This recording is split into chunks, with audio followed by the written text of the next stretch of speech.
I'm looking for a new build. A lot of the projects we've done in the past have been in a 1 or 2 month time frame. I'm really trying to do something that can expand on the process and go into uncharted territory. I've always got a few projects on hand. Right now I have a 29 Ford Model A Roadster pickup and a 29 Ford two-door sedan. These cars are hugely popular in the last few years because you can go a million different directions with it.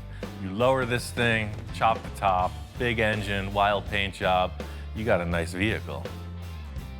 This Roadster pickup was going to be a bit more of a conservative project. I've got 4 full fenders, hood, grille, and I was hoping to make a removable hardtop roof. It's like a giant go-kart. If you've driven one, you know they're super fun. This one's set up kind of highboy style. I was thinking maybe full fendered, something a little bit more adult looking. For me, I like the crazy stuff, something that's really going to challenge me. So I've got a few hot rod projects, I got a couple other ideas, but I really just want to see what a few of my friends have going on also.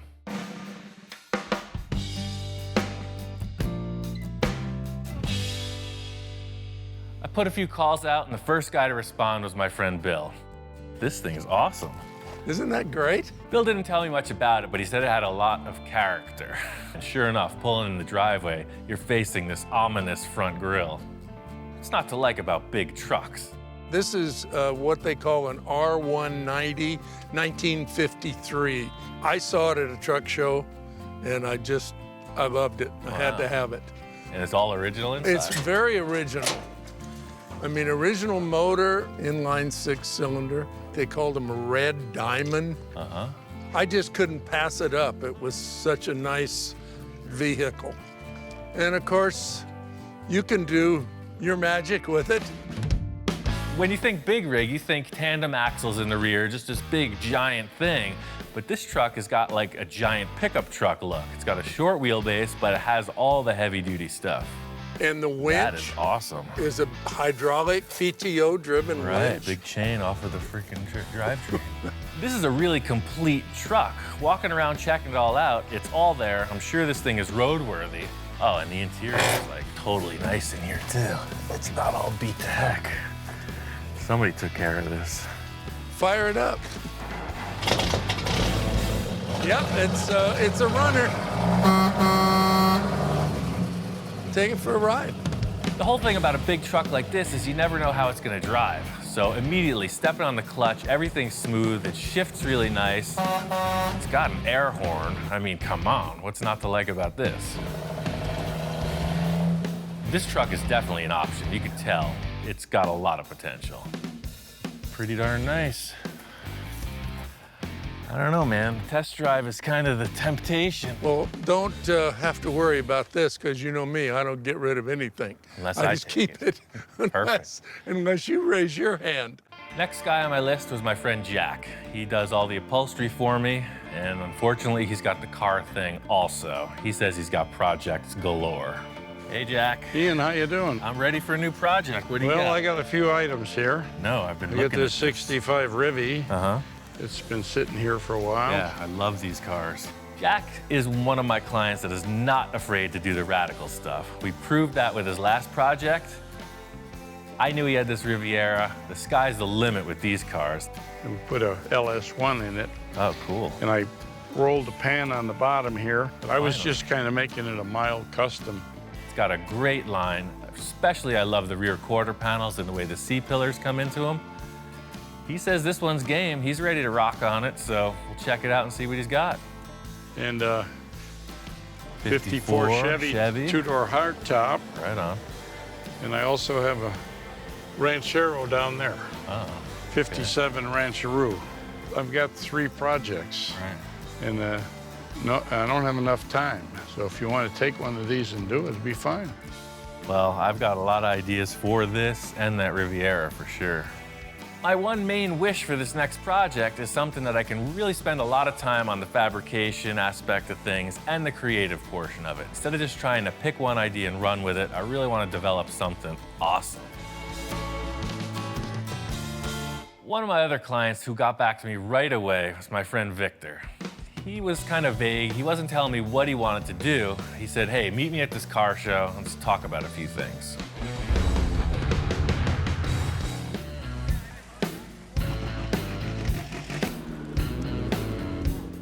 I was searching around for clients who wanted to do a new project. Victor called me out. He said he's got a couple ideas. He was kind of vague. He wasn't telling me what he wanted to do. He said, hey, meet me at this car show. Let's talk about a few things. Victor's one of my wildest clients. We've done a lot of really crazy stuff, and he just can't seem to get enough. So him calling me out to this car show, I'm just wondering what's brewing. Ian, how you doing, man? Good morning. The reason why I wanted to bring Ian out was to get some inspiration. I won't tell him what I'm gonna do. I'll let him feel it.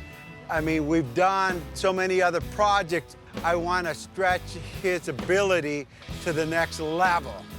We walk right in the gate, and there's a beautiful Mercury Custom. I know Victor's all about those, so I'm figuring, yeah, here we go, another lead sled.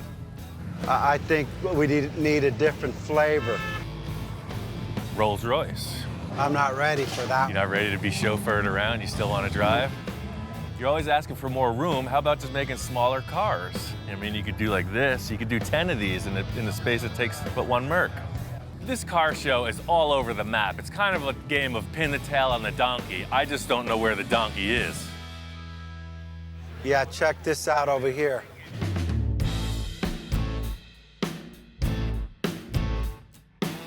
These things are crazy, man. I've seen them, but I've never really paid much attention to it. But the more you're pointing them out, it's pretty amazing.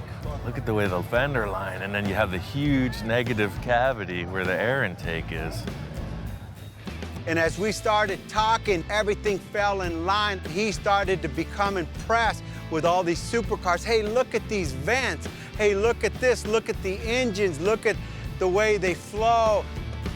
No, now I'm starting to get the idea of what you're talking about. All these styling elements will somehow translate it into that Volkswagen over there. It's perfect. This is what I'm talking about. It's your classic VW. And if you want to do some kind of an awesome styling exercise, the Volkswagen platform is ideal for that. And the engine, I mean, listen to it. It's got that iconic sound. Yeah, no, that is, but I'm out. I'm all on board, and Victor's like, no, that's not what I'm thinking. It's punk rock, man. I'm out. That's my flavor. I want that stealth. Victor always describes himself as that old school lowrider guy, right? He's got the Mercs, he's got a lot of cool 50s, 60s customs. Then he's telling me his wife has got some idea for this stealth vehicle. First of all, my wife said, honey, why don't you build a stealth? And I'm going, stealth, stealth. You know, the stealth bomber? I go, that's interesting. As I start to look at these supercar, Ferrari, Lamborghini, they have such a stance and a look that's just amazing. When they're standing there, it looks like they're going 100 miles an hour.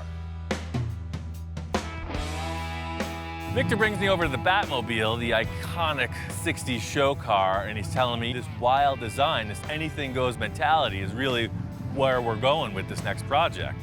This car has inspired so many people to do custom build. This is why we're here, because of this man right here. Sure, right? No doubt about it, yeah.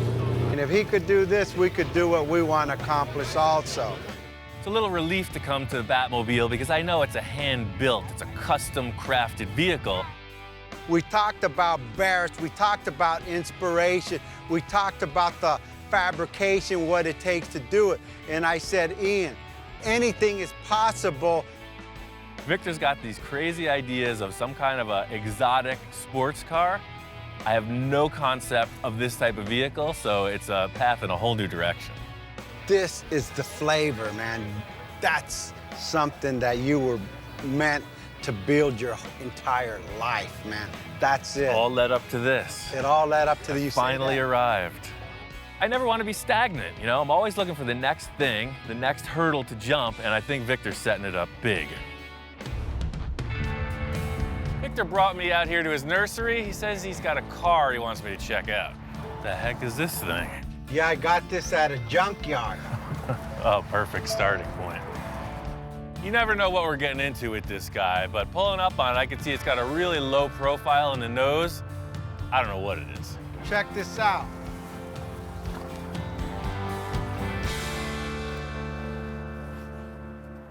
What the heck is this, a Sterling? I don't know nothing. They just delivered it. They were gonna crush this thing. I said, no, no, no. This is our starting point. No, we're building a world-class show car. We need this ugly duckling from the junkyard. I get it. Yes. Perfect. That's your MO. Everything you've done has been a pile of doo-doo, comes out to a pile of diamonds, right? Doo-doo diamonds, baby. That's what we do here. It's a kit car from the 70s. It's not exactly a Lamborghini. I think this thing was going to the junkyard for a reason. Well, that's Where's the rest of it? Shoot, I better plead my case here. So I said, hey, Ian, check this out. The main reason why I want this car is for the roof. Oh, right, yeah, I've seen these before. I know exactly what this thing is. The main thing that Victor's talking about is how this roof opens and closes. It was disconnected, he wants to try it out. He's saying that that's the #1 selling point of this whole concept. I bolted the roof on, hooked the battery up to it, and who knows, let's see if it works. Well, I guess fire it up. Let's do it. Yeah, huh? Now that's what I'm talking about. Totally works. That's smooth, too. Yeah, baby. That's freaking cool. Yeah, then you get in. This is the coolest, ugliest car I've ever seen. See? Yeah, look at that flavor. I mean, look at that thing. That's cool, man. Supercar. I mean, the rest of it's irrelevant. That's what I wanted. The rest of the car means nothing. As long as we got this part working, we design around that and we got it. He says, don't look at anything else. The roof feature is what we're going with. We're building a whole car around this. Does it run? I don't know. You don't even care, do you? I don't even care. You just want to see these two motors work. I told him, hey, Ian, if you want to get it running, go ahead. I got to go to a job right now, so I'll beat you back at the shop in a couple hours. I have a lot more surprises that I'm going to show this man. Closing the capsule. Watch your head.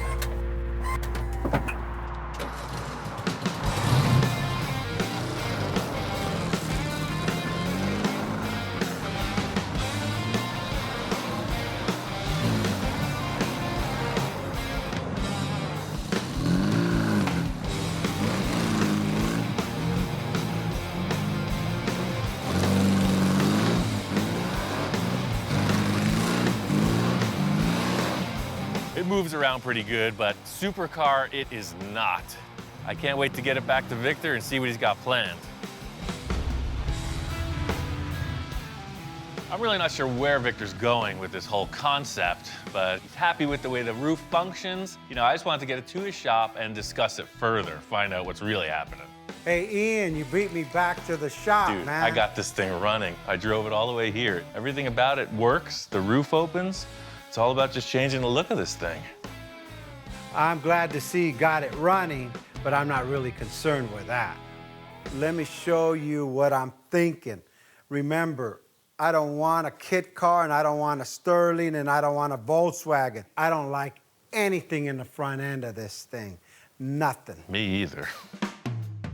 We're looking at the front of the car, and he's like, I don't like any of it. We're gonna delete this. He comes around to the back. He says, I don't like any of it. We're gonna delete that. He's looking at the sides. We're gonna get rid of most of this, and we're gonna enhance everything, which is a pretty vague description. I hear you, man. All we gotta do is change everything. Typical story. I got a lot of ideas, but I don't want to really spit them all out or tell them to him, because I want some of his input too. Remember, we're building a supercar. We're not building a 50s custom one-off, one-of-a-kind, That's the what most I love awesome about car this, out right? there. Yeah. With all the other stuff I considered, that's why I was hooked on your idea at the car show, because, you know, it's kind of like what we're doing with the customs. There's no rules. It's just a different shaped car. I was a bit skeptical when we pulled the cover off of this, being that it's a fiberglass kit car, but, you know, performance vehicles are super strong, super lightweight, and this really is right in that direction. But fiberglass, I know this is sturdy. I mean, is that supercar material? Well, think about it. Everybody who's done these concept cars works with this. Even modern Corvettes are some kind of a composite, and that's why they use these types of materials. True. We haven't built any cars out of fiberglass, and I think it's a really good challenge. It's unlike anything I've ever done. I think it's gonna be cool. And Ian, you know, sometimes I change my mind. You can pretty much upgrade everything on this kit car, but it's never gonna handle like a high-end sports car. As far as sports car goes, you know, you have this VW Beetle, four-wheel drum brakes, and about 50 horsepower, so it's not really a performer, but it does run darn good. This is kind of a weird thing that they just put this box here, but you get rid of that. I know we can hop this motor up and make it really fast, put a cool custom gas tank, and just open the whole back of the car up, man. Remember, we're building a supercar. Right. If we go to Super Show and we open this hood up and say, look at my motor, they're gonna laugh us to another country. And I'm not leaving this country. Yeah, perfect. This has potential to do whatever we wanna do. It's an open canvas. And Ian keeps talking about, hey, we could do this cam and these headers and dual carburetor on this Volkswagen engine, and I couldn't take it anymore. I said, Ian, no more Volkswagen, it's a supercar, hang on. I pull out my phone and I said, just a moment. You know what, let me make a phone call. Hang on a second. Victor's got people, so I don't know who he's calling, but he's on the phone. Hey, you think you come by the shop? Anything's possible. My first reaction is that he's got a guy with an engine adapter or something, so we're gonna put a better engine in this car. Thanks, bye.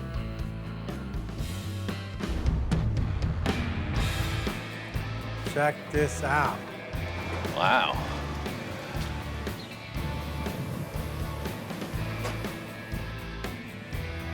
So what, you're changing your mind on that car? You gonna do this instead? No.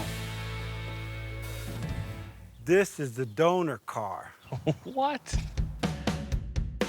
I'm walking out and there's a nice Porsche Boxster pulling in. I figure the trunk is full of stuff for this vehicle in the garage. And Victor's like, no man, this is the stuff for the vehicle in the garage. So the whole idea is we're just going to build off of this thing and then create the shapes that mimic that car. I get it, right? No. We're gonna tear this whole thing apart, fender, top, glass, everything comes off. So you want to cut this whole thing apart? Yes.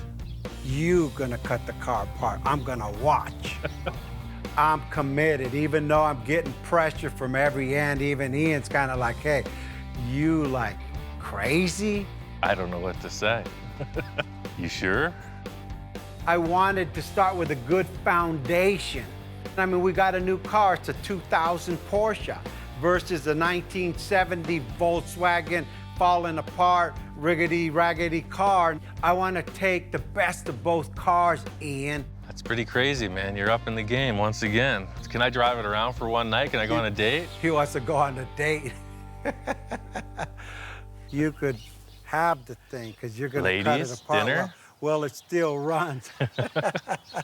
Wow. I don't get this opportunity often. It's pretty tight in here. It's built for a slightly smaller person. Yeah, I want him to drive it so he could feel what I'm talking about. All right, see you never. I quit. Now he's never gonna want to tear the thing apart. This is a whole new thing for me. I've never driven a car like this. It's like tight, it's super low to the ground. The way it shifts is amazing.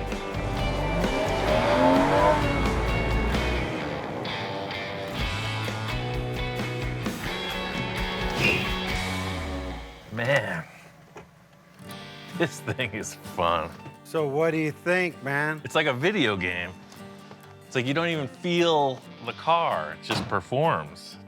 Are you saying we're gonna do this instead of that, or what? No. So you bought two cars and you don't want either of them. You can try to make something you do I don't want a Porsche, and I don't want a Sterling Volkswagen. I see the potential in both of these. I mean, there's good and bad in each of them.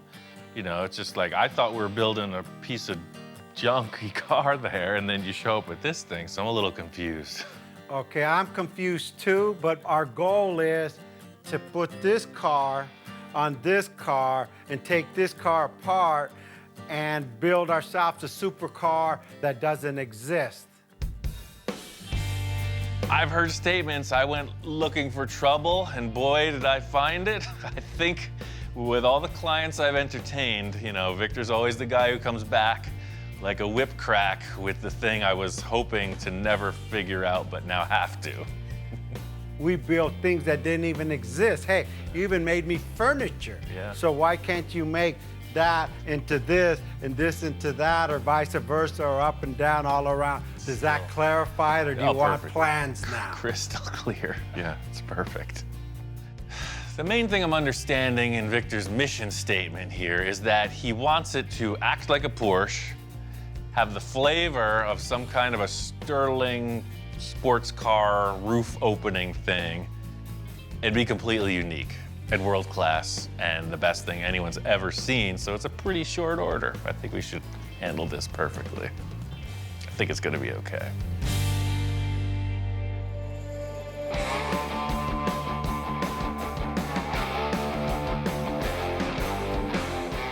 I really love the idea that Victor is just all concept on this. Most of the cars we start with, it's like chop, section, lower, that whole deal. He's not talking about any of that. He's talking about creating a whole new car body.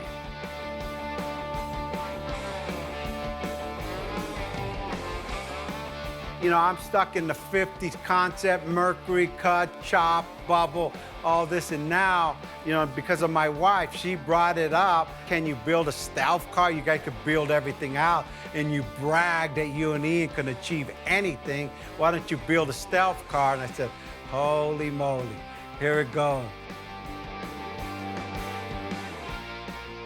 I'm both intimidated and excited. This is pretty high-end stuff in my world, and there ain't nothing to it but to do it. We'll figure it out as we go.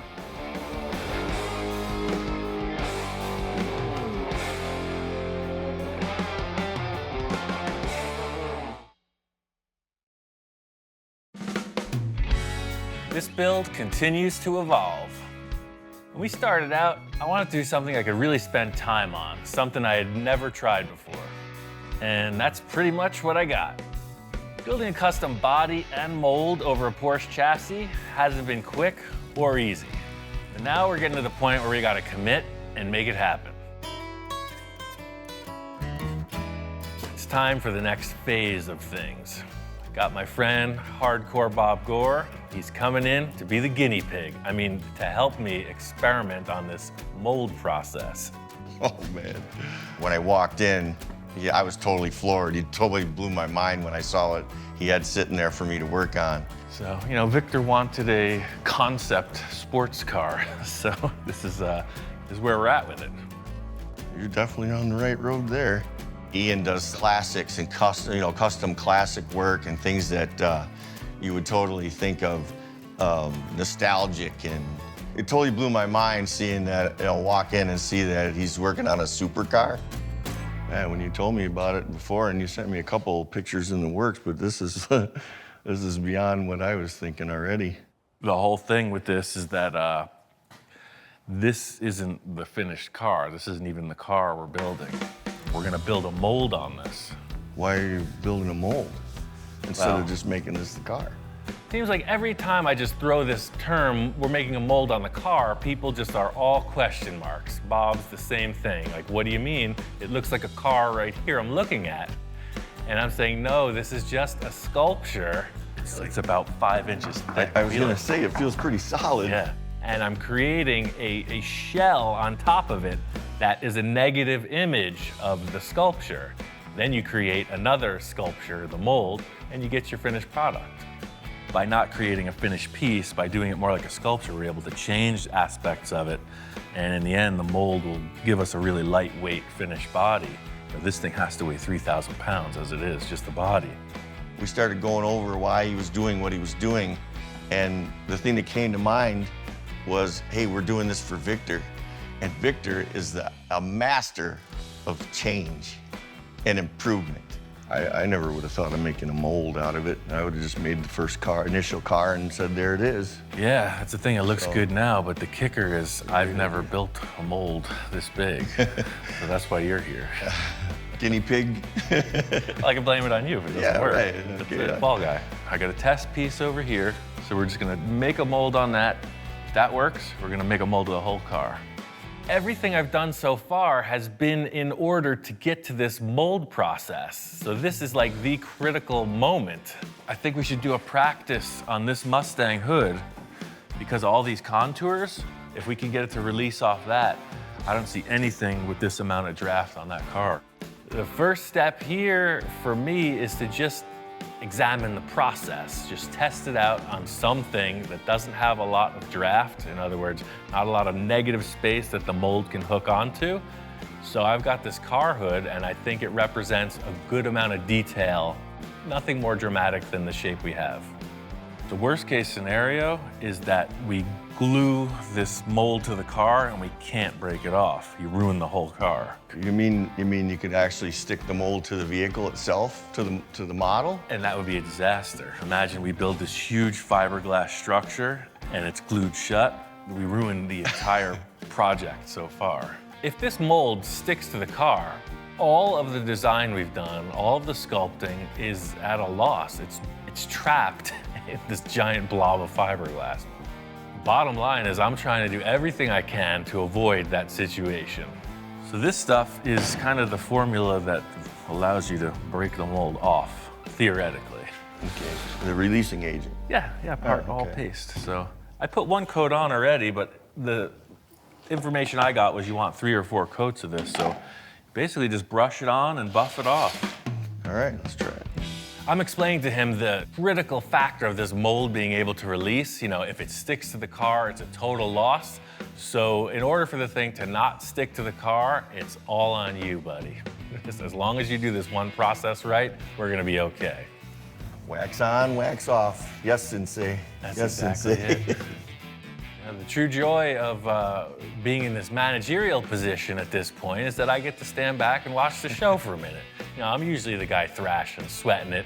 I got the agent on there. What happens if I didn't get it on there the right way? I don't know. That's your job.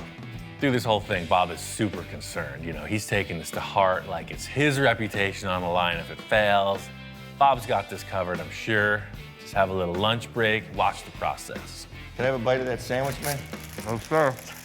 After the release agent's in place, the only different aspect of the fiberglass process is putting this layer of gel coat. What the gel coat does is creates a nice smooth black surface. It basically keeps the fibers in the fiberglass off of the surface of the finished mold piece. What I'm gonna do is just pre-cut all this fiberglass, because as soon as that starts set and 3 coats of that, we're gonna just layer this right on top. It's all the same material. Usually when I come in, I get to watch Ian do his thing and then add my twist to it or whatever I have to offer to it. I didn't expect to be put on the hot seat and say, here, if this doesn't work, it's on you, Bob. This is looking good. You're hired. The resin sets up pretty quick. You know, here we are 25, 30 minutes later, and it's hard. It seems like we could pop it off. Wow, it works. At this stage, I'm 50-50. I have no idea. Just in putting this wax on the surface, what do I know? That's just what they told me to do. I've never tried this. Thing is, I'm just working the edges. You know, you gotta start somewhere, so I don't know if we're gonna crack this or break it. We're just working the edges, trying to get something to release. Holy moly. Yeah, baby. Look at that. Oh, man. Totally worked. As soon as there was enough pressure, it just released. It's a Victory. Mustang hood. Victory. Bob was here specifically for this. If it went wrong, I could blame it on him. He's got to hit the road. It's all smiles. You know, setting it on the car, checking it out. It's like, okay, we're going to do this to the entire vehicle. What we just did is just a drop in the bucket. This project has required a huge amount of body work. Every line on the body has been created by hand. So Victor's guys are helping out on the side. Hector and Javier, ace body guys. They've been with Victor for years, and they're here on the team now. Ian, how you doing? Down to the wire, man. You've been sanding and sanding and sanding. Looking pretty awesome, man. Victor hasn't been here for a minute, and the 3 of us have been hammering on this thing. There's a lot of dust in the room. Stuff's been happening. It's the thing, without these 2 guys, it wouldn't have happened this quick, man. Man, you're on. How you guys doing, man? You've been working out. I thought you were the guy that doesn't sleep, and you got my guys that are working 24/7. I'm the manager now. Accept Hey, that, man. it's I get about the time, management. man. I'm glad. Victor's responding to all the block sanding. He knows what it takes to make a straight car. It's looking good. What I really wanted to show him was this mold experiment we just pulled off and how that's going to transfer to the next step in the process. Well, we got this hood here. It was just laying outside. Where'd you get this at? This is the mold. This is the whole process. You did this? Yeah, we did this yesterday. You're kidding. So I just had this old fiberglass hood, and you know, this was made in a mold, so we made a mold on it. And what we learned was, you know, obviously the gloss paint really helps with the release. See how smooth it is? I see. But what we learned too, see, it took some of the car with it. See this here? Yes. This was scratched in the hood, and of course, when you make a mold, you get a perfect scratch in reverse. That's pretty awesome. He's definitely relieved. You know, there's kind of been this like gray area on the end finish here, and showing him this mold, he is all charged up. The nicer the masterpiece is, the better the mold is. So instead of bodywork in the mold, we'll just get that perfect, paint it, and then do the work on the mold. Once we make the mold, it's permanent. The only question is, what are you gonna change now? Well, that's the question. You know me. It's your last chance. Yeah.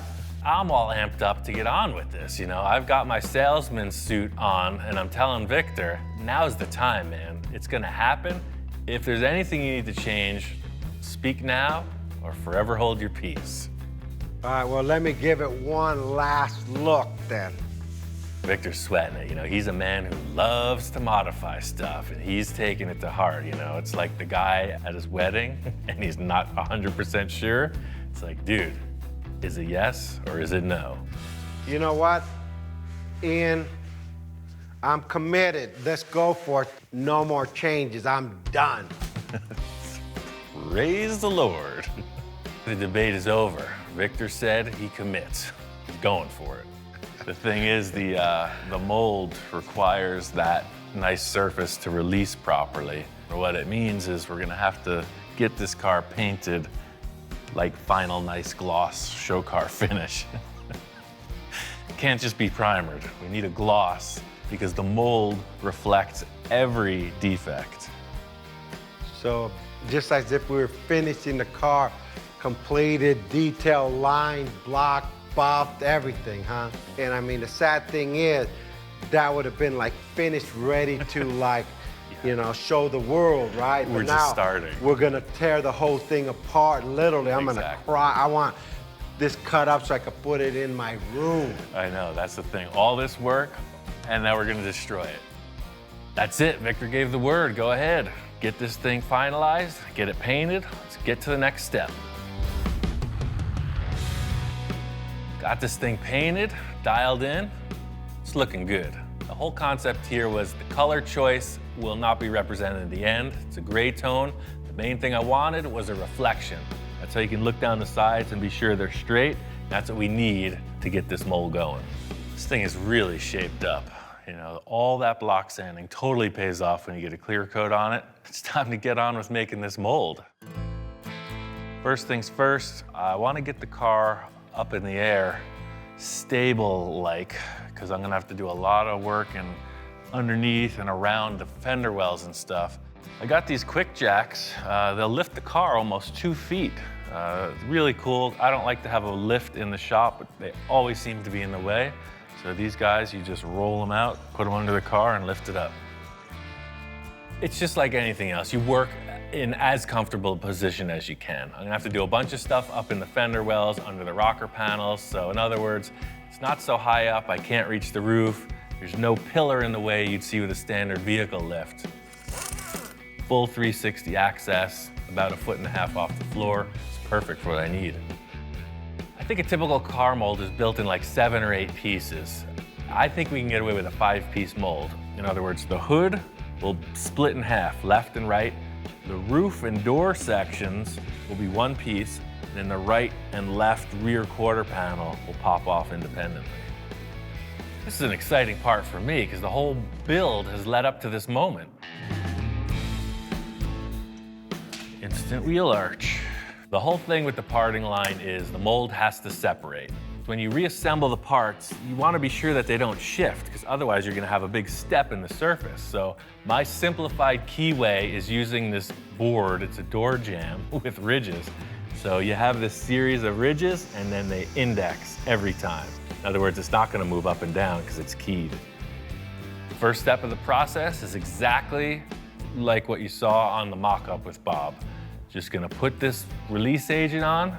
The one difference is this time it absolutely counts. Hey, what's up? Oh, what is this, Fashion Week? Come here. Shop inspector's here just for one quick glimpse at the magic. You know, he knows this is not the standard procedure. He's very concerned, so it's a toxic environment. Bottom line is I am going for this solo, unsupervised, no inspection, no quality control, anything could happen. Later, Wonder Mutt, it's been real.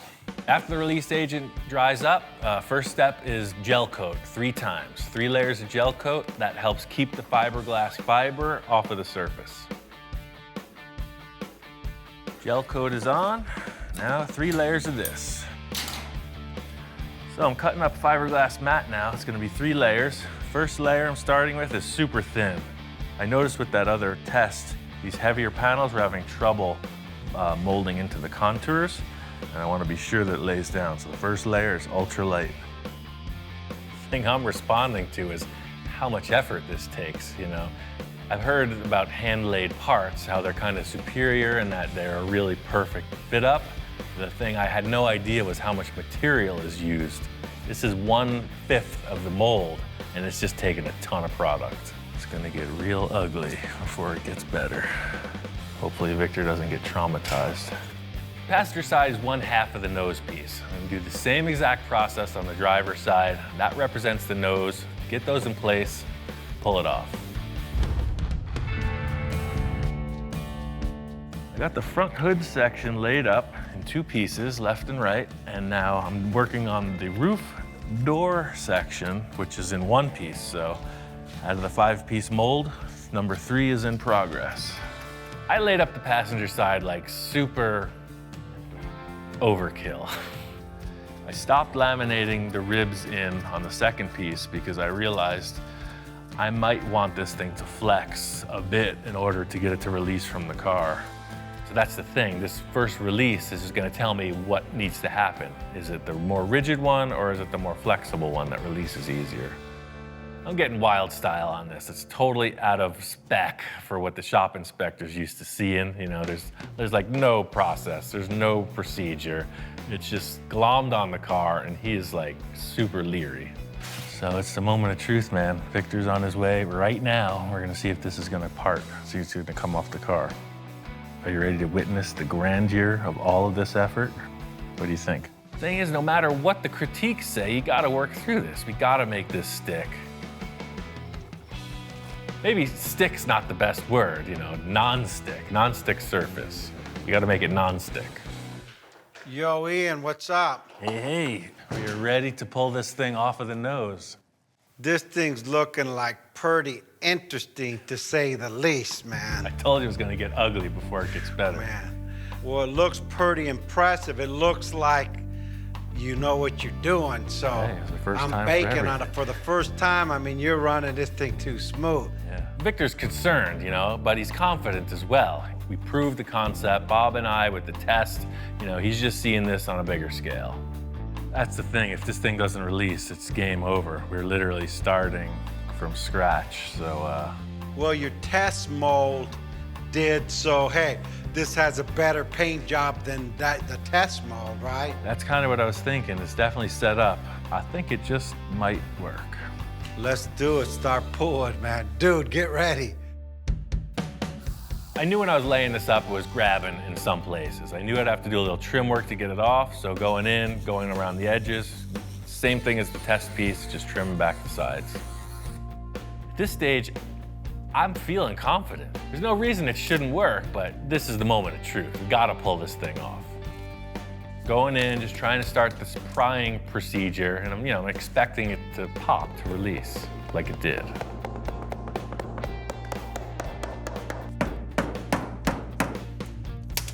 I don't know, dude, it's just not releasing. I might have to get out the grinder and just start sawing into this thing. I wanted Victor to be here for this. He missed the release of the first one. You remember, it was all smiles and celebration, but it's not the case right now. You want me to call another guy here to hop on this so 3 or 4 of us could pull on it? Victor's not a guy who's known for his patience, you know? He's like, problem, remedy it. He wants to call in some help. Javi, could you come over to Ian's shop?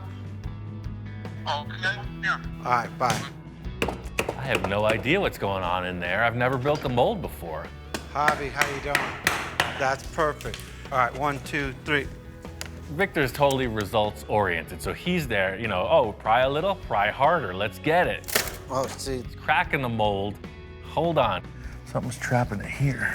One thing I was thinking from the start, these vents, they do have draft, they do have a bit of undercut. I'm thinking, quick solution is to cut that area out. We can always patch it in later. Oh, yeah. I think that was keying Yeah. it in. Thing is, I trimmed this out and it's still stuck. It doesn't make sense. We have a perfectly smooth, polished surface. What's it stuck to? We got the mold on the car and it's not releasing. This is not good. We're at the risk of losing everything we've worked for. We gotta get this thing off. Yeah, that side's coming up. It's just in here. Oh, did you hear that? Yeah, There see. went, the whole thing came All up. right, let's go on the count of 3, all of us, I guess. 1, 2. There it is.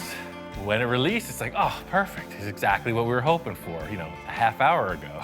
It was glued itself to the paint. How, where? You know, we will pick it up and look back at the car, and I see the paint has totally delaminated. I mean, it's a mess.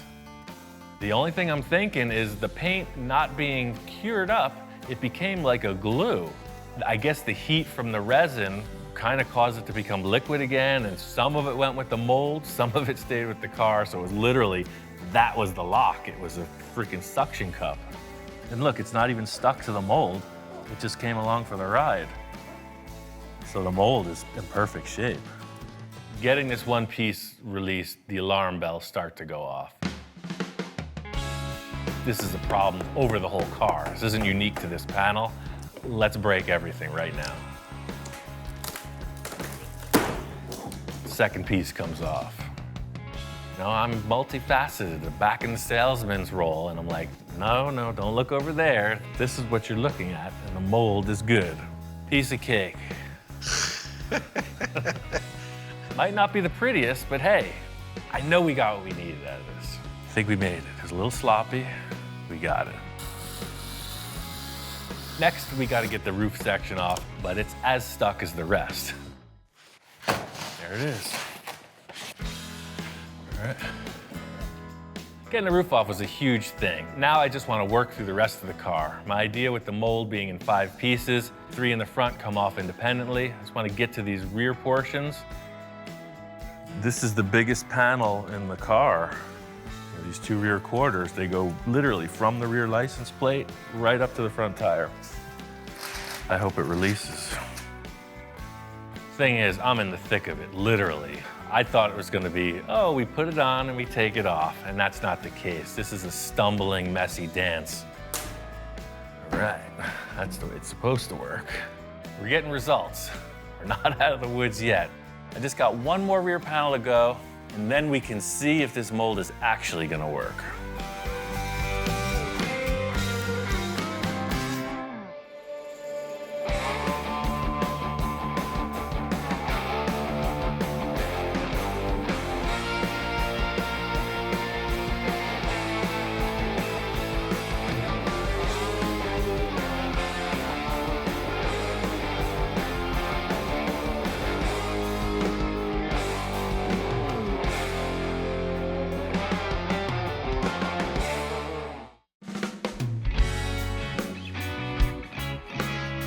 I think it's safe to say this project has been one of my most ambitious builds yet.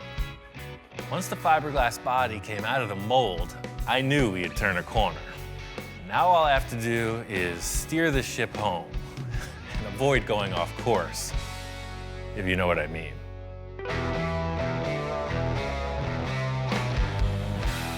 We are on the home stretch of this project. You know, the majority of the fabrication is complete. We couldn't find anything that looked right on the car as far as taillights go. So Victor says, hey, on top of every other thing you have to do, just knock off a custom set of taillights that looks awesome. Taillights are really just winging it. You know, we've done so much model and mold making, I figure I'm gonna make a model off of our model and build custom taillights. I haven't discussed this with Victor at all. He's coming over to check out what I'm up to. Hopefully, there's no modifications. Ian, what's going on? Hey, making progress, baby. Hey, sorry I haven't been able to come by. I've been so crazy busy at work. It's all good. It's just been super busy on the interior, and I knew we didn't have taillights, so I'm making up these housings. I cut open the body. I'm gonna make French-in taillight. The acrylic lenses, just like the bubble top. I'm gonna heat up red acrylic, and then these will be the housings. This foam comes out, and we'll put LEDs inside. That's it, and that's gonna be nice. We'll French it in just a little, and we're cool. Good deal. That's awesome. I'm telling Victor what's going on with these taillights, and I could see his mind is elsewhere. You know, he's all about the enhancement, the modification. He mentioned that after this body came out of the mold, there was still a couple things he wanted to change, and now I'm concerned because he's got that look in his eye. After it came out of the mold, I was really looking at it. The back was cool, the front was cool, but this open gap, I gotta fill this hole in, and what I was thinking of doing is go ahead and adding a louver. So it'd be one louver, the next louver down, the next louver, all the way down to this point. I love the idea of putting louvers here. You know, my mind starts racing. I got a bunch of ideas, and it's really just about coming up with something tangible. I got all this aluminum left over from the grill and whatnot, so it's just 1/8" plate, right? That's perfect size. And it'll be like a set of stairs, what you're describing, just down, down, down, down, all the way through, right? That's perfect. The only thing is I don't want it square. I want you to do something so it blends in with the supercar look, going down and ties in. I'm leaving this in your shoulders right now. This is the realm I thrive in when Victor says, do what you want. I mean, everything's looking good. Remember that show that I took you to when we first started this car? This Supercar Sunday? It's in 3 weeks, and I'm hoping to have this done to show it off there. What do you think? Well, I mean, nothing to it but to do it, right? Now I can see why Victor's got a little rush about him, a little pep in his step. He's talking about this deadline he wants to establish. This is good news, because setting a deadline means we can actually get this thing finished. The bad news is 3 weeks is 3 weeks, no matter how you slice it. So you can see the state of the car. You know, Ish has got a huge amount done on the interior. I'm gonna take the nose off. Your guys are doing the bodywork outside. See, there's a guide coat on the car. We're ready to primer this thing like tonight, but you gotta commit to no more changes. I'll commit to no more changes. I might enhance. I'll give you all the help you need on the body work and anything you need. Like everything else, I'm always running late. I gotta head out, so looking good. Call me if you need anything. Cool, man. I'll talk to you later. All right, good deal. I'll build those louvers right now. Victor said he wanted louvers on the back of the car. He also said I could do whatever I want, so here we go. Everything about the car has to tie together. What I accomplish with the taillights mimics the headlights. I'm thinking front to back all the time. The chin spoiler on the front has this unique, like, sawtooth shape. So we're just gonna put some more of that on our car. First up, cardboard template before we do it in metal. Just a little bit more accent on that. That's a keeper right there, right away, you know it. Thing is, I don't want to come off as like that dated 80s, 90s rear window louver style. I want something unique, something full custom, something high-end, something classy, something money, baby. Putting this hardware in place, countersink the screws, it's really starting to look like something. I think I'm on the right track with this, but I won't know until I make a bunch of them. All right, 4 in a row. The concept here is I need these guys to seemingly float in space above each other, perfectly spaced, in a row, and be strong. all about what it looks like on the car. So it looks fancy on the table, might not be right on the vehicle. Oh yeah, totally. That's what I was hoping it would turn out to look like. You know, it looks fast. Looks like a stealth fighter or something. I'm gonna make 11 more, fill up that space, bolt them together. I'm not gonna do any finish work until Victor approves, but I think seeing this thing full size is gonna seal the deal.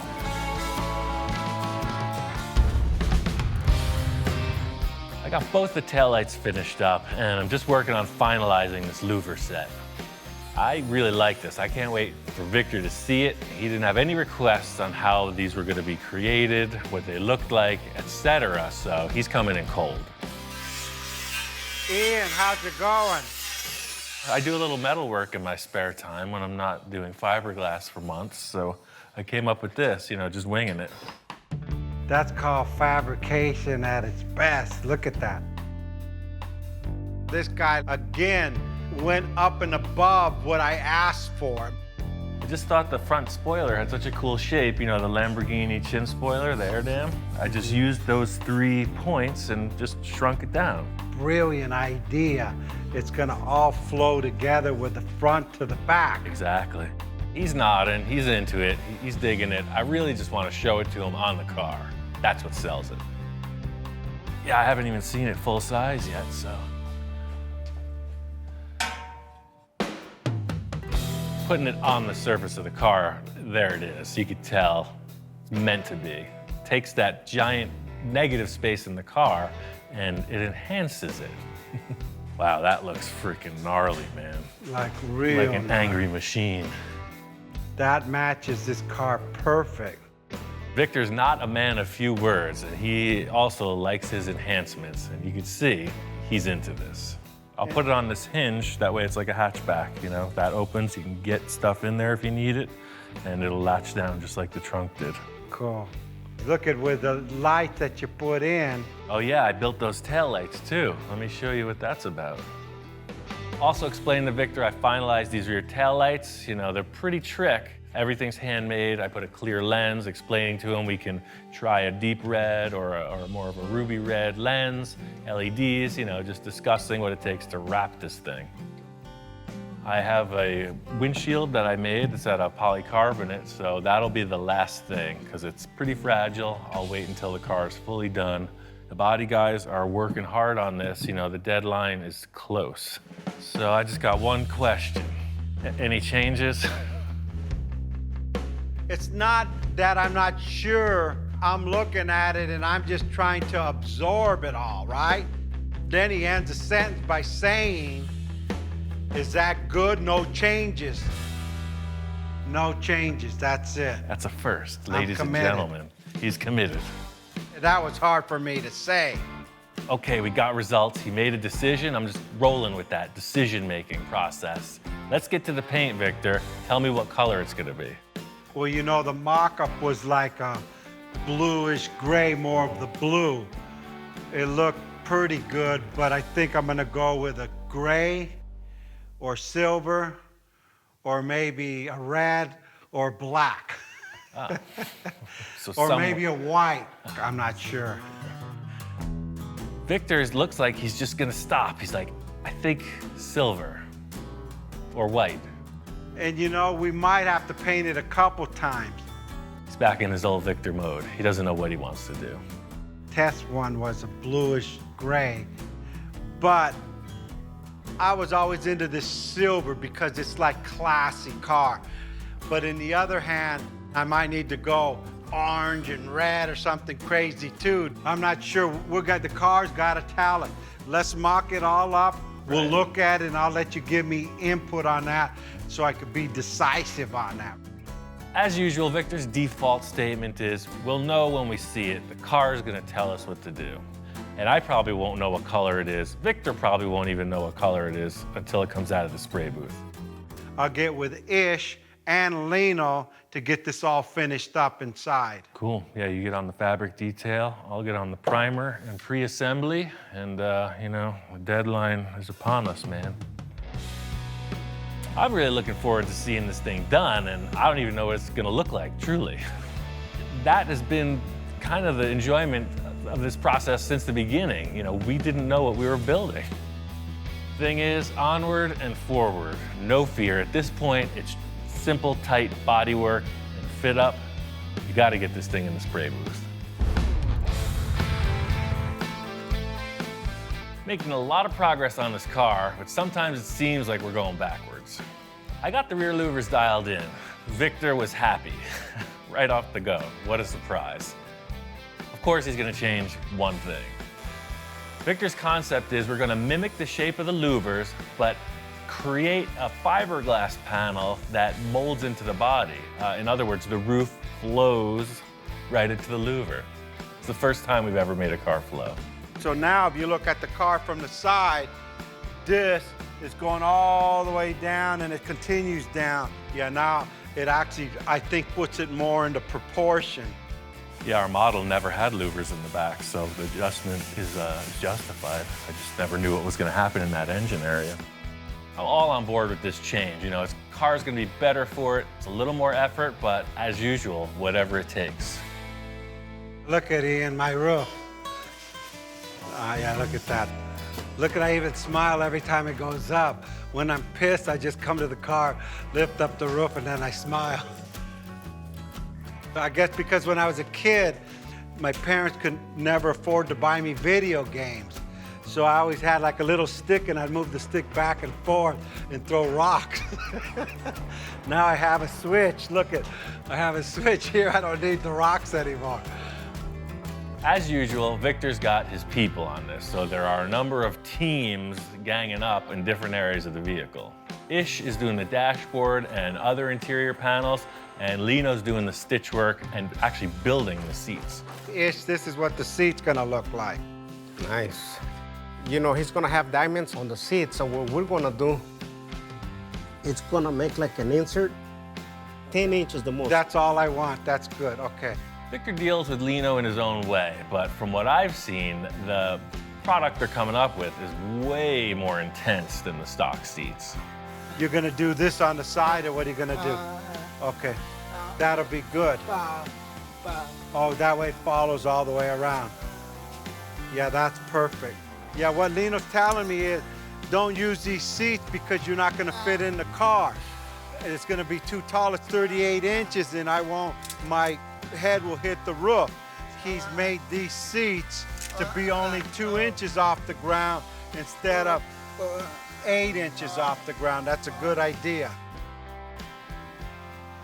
Yeah, he's saying he made this indentation so I have room with my arm. Since I'm not a little kid anymore, in we're confined cockpit, he wants to give me room even though I'm not a big guy and I'm not a little guy, but I'm bigger than a little guy. And getting bigger as you speak. Lino, me diet, chicken, me chicken, no more of this. Chicken, I'll get skinny again. Okay, thanks. Ish is getting his first taste of the crazy. This shop is, you know, trilingual, in fact. You know, you got sign language, English, Spanish. Ya apenas viene y no quiero correrlo hasta que acabe tus sillas, no tengo tiempo. A little Swahili thrown in for good measure. You know, there's a lot of action in the room. I'm leaving the paint call up to Victor. It's a little stressful because he changes his mind, and I've seen him paint a car back to back 3 times in a row. I think this is why Victor's such a successful businessman, because he thrives in the final inning. You know, you see the baseball game and they're all waiting for that home run. That's what Victor's swinging for. He loves the suspense. I'm nervous. We are literally 48 hours out from the show. From this point on, it's all hands on deck. Everybody's busy. We got to get this thing done.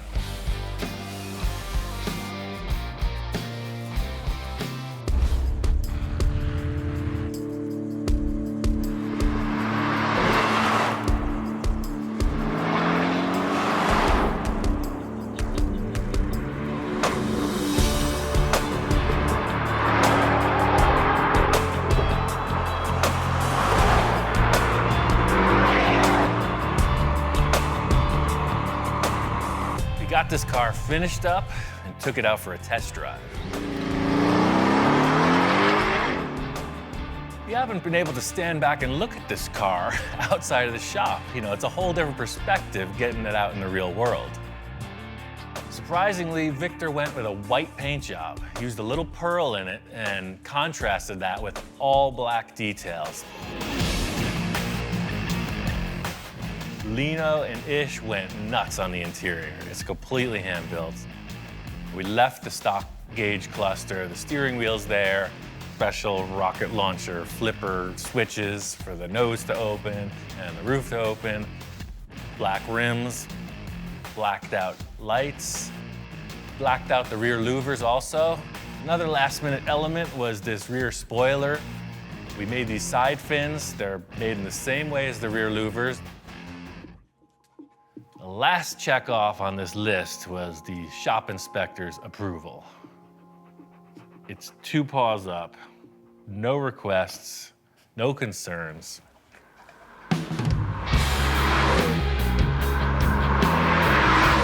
We took it out to this deserted road, ripping around. We just having a blast. And I said, Ian, you gotta drive this thing now. You got your top, got your supercar, got your air conditioning. All I wanted was my top. This thing looks crazy, man. You haven't even seen it driving down the street yet. Drive it's freaking cool. All right, man, let's check this out. Check this thing out, man. That's the one thing I know, man. This hat is not working with that roof. Shut her down and cruise. All right, let's go for it.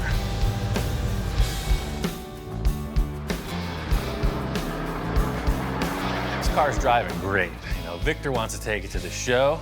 I want to see how people are going to respond.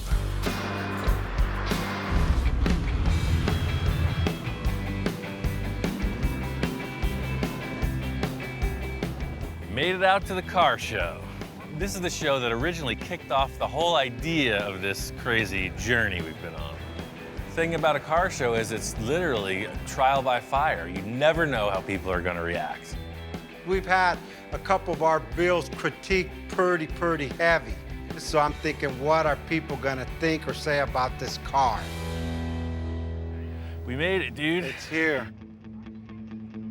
Sometimes you can take a car to a car show, people walk right by it, don't even pass a second glance. This car has the exact opposite attraction. We haven't took it to first day out. We just finished it up last night.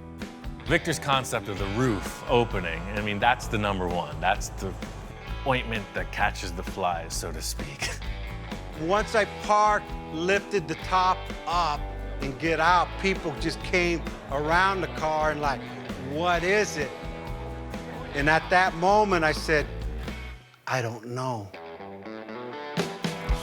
It's really difficult to explain to people in the parking lot what happened here, you know? Trying to go through this elaborate explanation, we ended up just saying it's a concept car.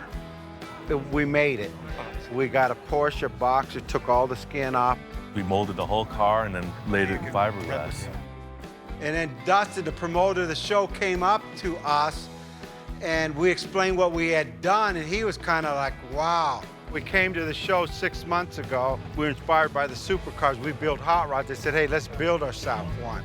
And this is what we still need a lot of detail, but. Apparently, he was inspired by coming here, which is one of the reasons I do it. And I just hope that everyone can look at that and follow his example and say, you know what, I want to create something, I want to do something different, I want to go for it. And that's the embodiment, in my opinion, of the car world, the car scene, is that you can do it if you go for it and you take that step. So I think it's awesome. Dad, this is amazing.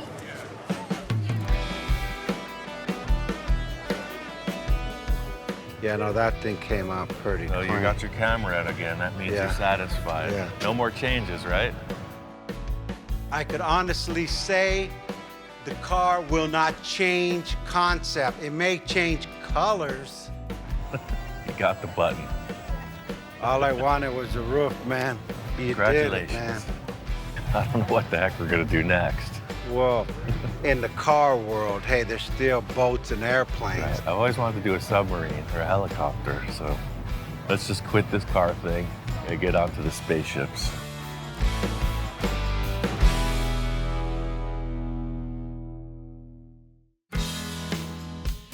From the onset of this request by Victor, I was concerned. He starts off with this Sterling and a dream of a supercar. Shows up with a Porsche and 10 billion crazy requests. All through this whole process, you know, it's been a huge roller coaster ride. Me not knowing when to get off. Wow, that's rad, man. And Victor just knowing that there was a finish line. I'm 100% satisfied, and actually, I see Ian is too. Because normally most builds, okay, cool, what's next? This one, he's like, you know, his ears moving, woo, woo, woo, woo. Like, on this one, I never seen him do that. I never knew what the car would look like. Just looking back on the amount of design work and the amount of effort in Ian's part that he finally realized what he achieved. I mean, this was a task that not many people could pull off. Yes. And he did it.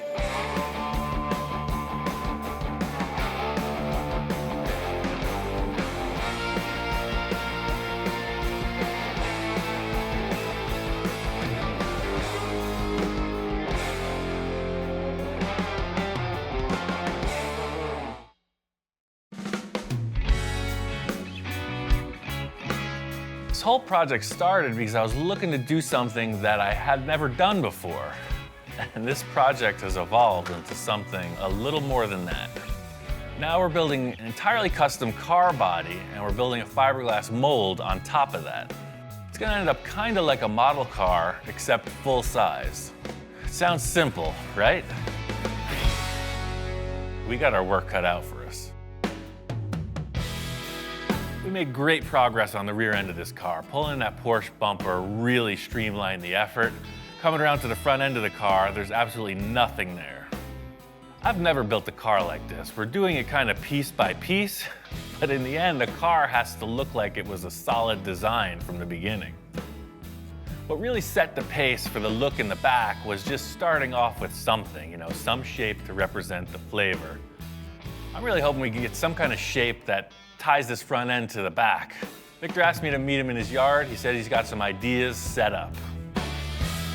Let's see what we could find. I had the guys just put all like the fenders and the bumper together. Oh, I see. Look around and pick what you think we could use, and let's start from there. I called Ian to come out to look at my scrapyard to see what we could use for the fenders. Before I go out buying something, I figured, hey, I know I got something laying around. Walking around Victor's yard, I know what to expect. It's not exactly a scrapyard full of exotics. Check it out, you recognize these? So we're walking through, and the first thing he points to is instantly recognizable. It's a Volkswagen fender. The VW, you know, I don't know. It's got a weird vibe on this project. I don't know what this is, but we don't put it like this. You kick it up and bulge it upward. You know, it looks kind of small. Yeah, and all these freaking 40s fenders. They're Zephyrs. They got the shape, but they're just way too big. A modern thing like this would definitely work better. I told Victor we could use any body panels we want, but they actually have to be the right contour, the right panels, so we can achieve the design we're looking for. I got some other stuff in the corner there. Let's see what we got there. I've acquired 25 years worth of stuff. My wife calls it junk. I call it treasures. Oh yeah, I recognize the remnants of this car, but see, this is kind of the thing I was thinking. See, this is a way more modern looking fender lip opening. But that's too square. I'm just looking for that round fender point. I just need the point. This could be closer to it, but even this doesn't have enough roundness to it. You know, I know these parts are pretty rough. I mean, like really rough.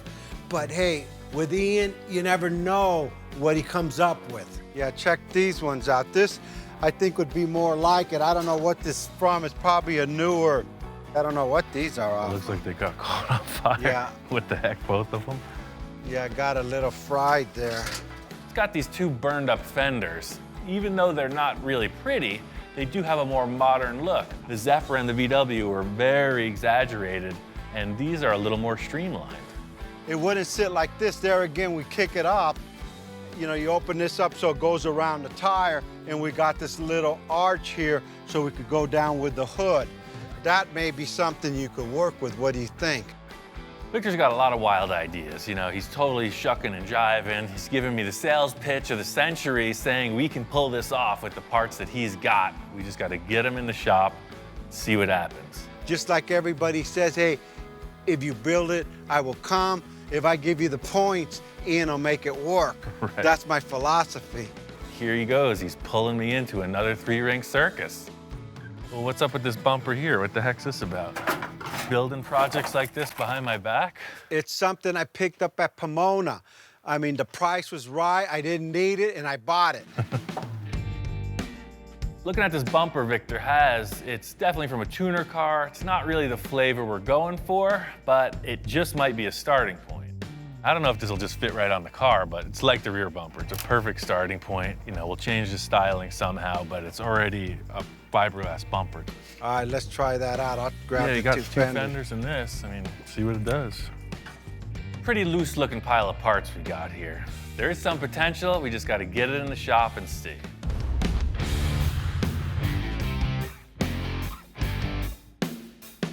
We made our selections and brought all these parts back in the shop to see. We're working with nothing here, blank slate. First order business is to try to mock up some parts. The Sterling's square, and that's just not what we're going for. See, I mean, everything's out of proportion, but the way I seen it was like this. I'm just looking at this point going down into the hood. All this will be discarded. This is all I'm looking for, and actually up higher. The whole style of the front end we're trying to create here is sort of like raised fenders, super low hood height. Put these burned up fenders on the car, and it's sort of the direction we're looking to go. These are already way better than the Sterling because they're so much rounder. You know, we're getting away from this flat, faceted shape, and you got an arch, man. It's working. It kind of fits. This is how Henry Ford did it. I'm sure. The only thing he didn't have was cordless tools, man. The concept we're creating here is nothing different than any customizer's ever done since all this started. You know, you have some handmade stuff, but you're using production pieces and you're warping them into your own new flavor. I mean, looking at the rear fender, you know, again, you're gonna enhance it a bit, but it's a way better starting point than that flat Sterling thing. And still, I know you're gonna want it way more up in the center, but see how we can just do the same thing as the rear, just pie cut it, segment it, pull it down, and we'll just have to add some kind of curvature to the top. I can see these fenders getting us to where we need to go, but I really want to put on the nose piece too. You know, it's all got to work together. It's pretty loose, man. It's the face only a mother could love. Yeah, to be frank, it's terrible. I think the clinical term would be butt ugly.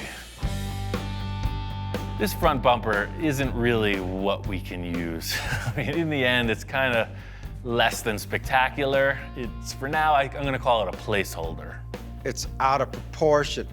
The fender, something doesn't feel right. They did look curved out in that lot, but once they're here on the car, they appear pretty flat. These burned up fenders kind of have the look, but they're not really offering us that arched fender that comes down into this valley area in the hood that we're looking for. I'm gonna lay a sheet of aluminum in there, just try to visualize what these contours can offer potentially, and just see if it's gonna work. I get what you want to modify here, but there's still something about this transition that's bugging me. Putting these parts together, you know, it's a base, it's a starting point. I'm just kind of not feeling it. I'm just wondering if there's other options. You know, all this is really good developmentally, but we're using kind of passenger car parts. You were looking for the exotic stuff, you know, maybe the Porsche thing isn't that bad of an option. It worked, The original ones, right? It worked great in the back. You know, it's just a way more bulgy shape. It, you know, might just add to this. The whole thing with a solid mock-up is the light bulb goes off, right? Ideas start flowing and it's just not happening. What we need is something that gives us the green light. I mean, this is a way more sporty shape than the stuff we're working with. Look, the light almost wants to be there. And we don't want to give a Porsche look away, but. I like the position, the way you positioned it. It just, the lights are bothering me. It's not what I'm envisioning. Yeah, I agree. They're a dead giveaway. You don't want it to look like a Porsche, so I'm trying to figure out how to cheat it a little, you know? The car's definitely wider than it was, so kind of change the angle a bit, you know, exaggerate the proportions, and might work. This is way more representative of that transition to the valley you're talking about. I mean, maybe a Porsche fender is kind of the best option. Yeah, and then once the light comes off and then all this metal comes all the way down and meets the bumper, then whatever light we decide to put in here, and there's my valley, right? Sure. There's my valley. Yeah, maybe just tape over them, primer them like we did the back, just gray it out. These fenders seem like a good choice. I'm gonna mock them up, rough out some tape lines, just kind of see what it's gonna have to offer three-dimensionally. Victor's big concern is that he doesn't want this to look like a modified Porsche. You know, we're using these parts, but in the end, I'm sure it's gonna look like one of a kind. I could see that working, man. It's nothing that I would take home to my wife at this point. You know, one step at a time, man. Nobody said it was gonna be easy. I know Victor's pretty nervous about this mock-up. It's totally loose. I got a couple ideas. I think we could pull this off. I just gotta pull another rabbit out of the hat. You got a general idea of how this thing's gonna look. First thing I need to do is trim off a bunch of the material from the front of the roof. This is just like the trimming back of a freaking shrubbery. You get rid of the stuff you don't want. This whole roof shape is gonna change. But again, the parts that are critical that Victor wanted are still intact. Victor's always about the inspiration, so he's brought in a number of inspirational reference points. I got a couple of other ideas for him. Shop inspector's never seen anything like this. You know, we go for rides in cars all the time, and now he's like a giant monster looking at this vehicle. If there's one thing I know, this dog loves treats.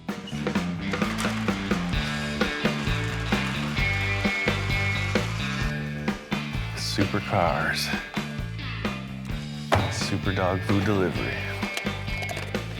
Aside from all the busy work, you know, we got a car to build, on to the next.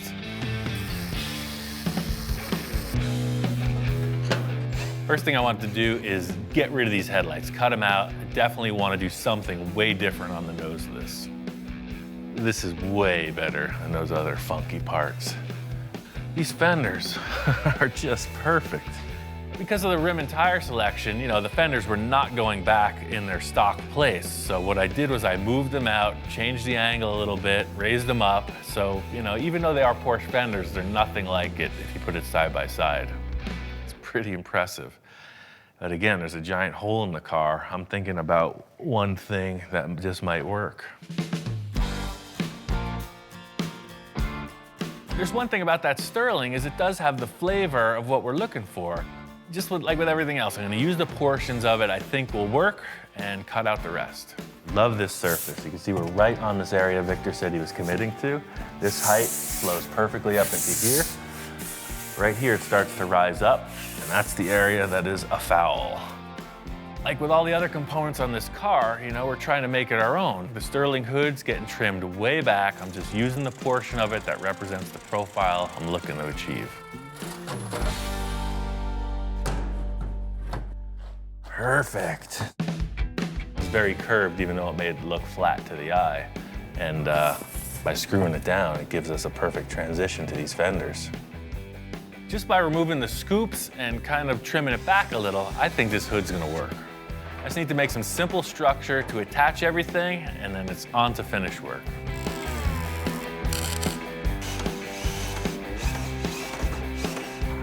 Using these aluminum sheets, it's the same process as in the rear, just trying to create a contour, something to build off, and the look that I want. Being that this car is gonna have a mold on it, in the end, the construction here, anything goes. It's purely a mock-up. Now we're getting somewhere. This is all about the concept. I'm gonna tape some of it up, spray paint it, sit back, check it out. Getting these fenders mocked up, I really see the potential of this valley and hip fender aspect Victor was trying to get his point across about. I see a issue with that bumper. Maybe that one's not the right call for the car. We're gonna have to figure that part out. I'm positive this bumper is not the right look, but what it's offering is a structure to build off of. Welded in this mounting bar to support the bumper, but I definitely have to widen it. One thing I've learned from chopping up a lot of cars is to retain the look of the thing, you section it, it's gonna cut both ends off and widen them out independently. As crazy as this sounds, my whole idea here is to just sheet the thing with aluminum. You know, we'll have a blank slate and we can work forward from there.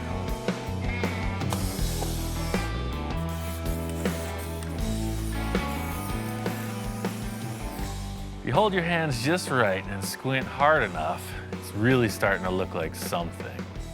And that looks pretty cool. I like the way this is shaping up. We're gonna match the other side and we're gonna get a lot closer. This car is definitely looking a lot different than the last time Victor saw it, and I am curious of what his thoughts are. Before Victor gets in, I really wanted to nail this concept, so I went ahead and did some finish work. I laminated the aluminum and the fenders with fiberglass and then went over that with body filler and, starting to present a finished surface. I took a bit of a leap of faith on all the work on the hood. I hope Victor likes it. Ian, what's going on? Hey man, just fleshing this thing out. Wow, what a difference. Last time I seen the car, I was having nightmares because the car wasn't quite coming out the way I see it. I love the lines, and there we go again. We got the fenders going down, I got my valley, then it looks like it ties in with what's going on in the back.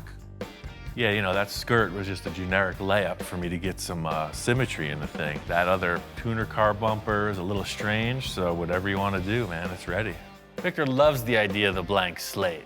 Setting it up like this just gives you every opportunity to discuss more design. I was so tripped out last night when I woke up, man. This morning I got out of bed and I've been shopping. I need to get a front end on this thing, and I looked at 20 different styles and I think I found the right one. Victor says he's got something else to add to the car. I never know what to expect. All right, I'm gonna go grab it out of my truck. At this point, I'm thinking, hey, it could be anything. Hopefully it's not a new rear bumper. Ian, check this out. You won't believe where I found this. What the heck is that off of? It's a Lamborghini front end. Wow. Found a Lamborghini junkyard. A Don't ask Lamborghini me junkyard. what year. This is not what I was expecting at all. You see, I'm going about it with a bunch of aluminum foil and body filler, and he pulls out the Supercar card. That's good stuff. It's not what I was expecting. Expensive. My back pocket's hurting. There's nothing here. Look. Wow. Does that look familiar? Wow. You're going for That's it, man. it. That's the right call. That's all I got left. The other thing looked kind of like a Honda tuner car. This thing is nasty. I love the way that those two things come together. You don't get that when it's separate. And there's your vents. That'll work for the two radiators on each side, right? For sure. That thing's mean. Hopefully it fits and we don't have to hack it up like the other one. Just mocking up this Lamborghini nose, it's the look, It's night and day between what we're starting with, that tuner car bumper, and this. It's like a super aggressive, really low. It's just a whole higher level of design. Sometimes I come in with something or use stuff I have laying around, and I gotta really pitch these to them. So I walk in with this Lamborghini front end. I knew I wasn't gonna have to pitch too hard.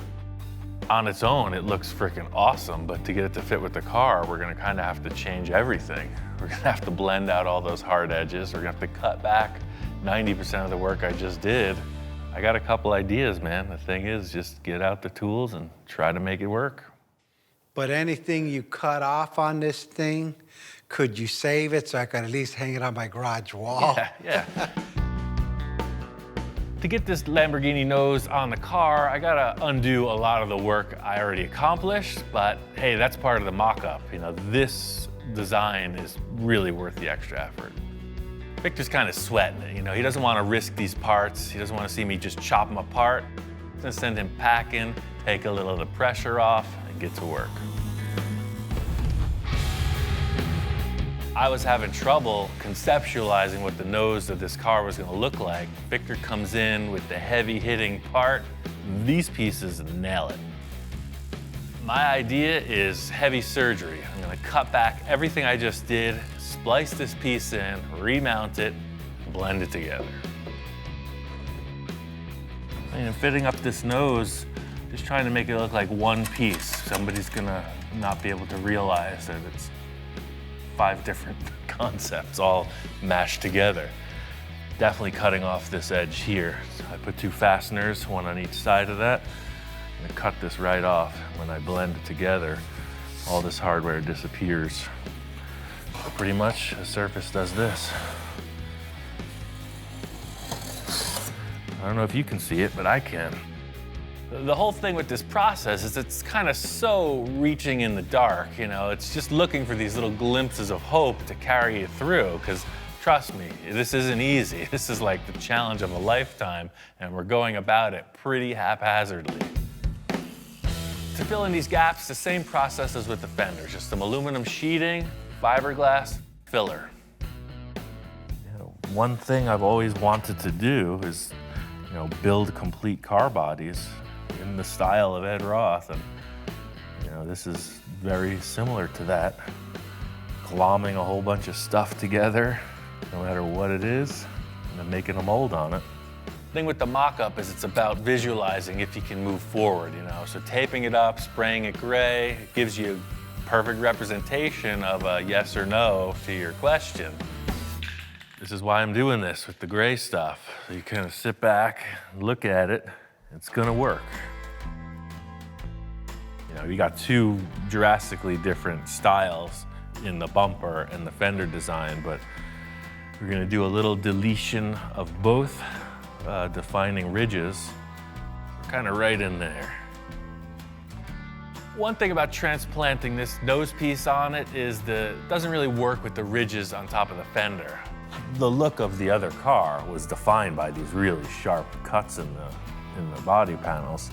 This one doesn't have any of that. So I'm just gonna cut this off right here, and the filler's gonna delete this rise. The filler's gonna come right up and over. So you won't have this or this. That's the plan, and I'm sticking to it.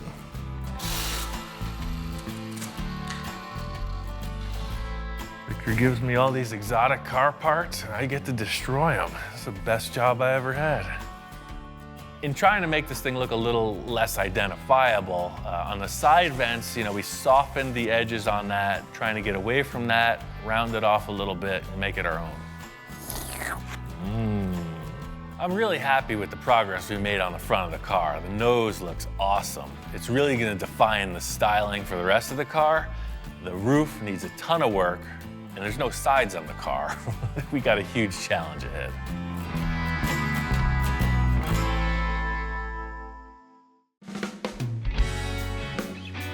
This project is moving forward. From the start, our plan was to make a custom car model that we could make a mold of. Once we finalized the design, we put the mold on, and that's when the trouble started.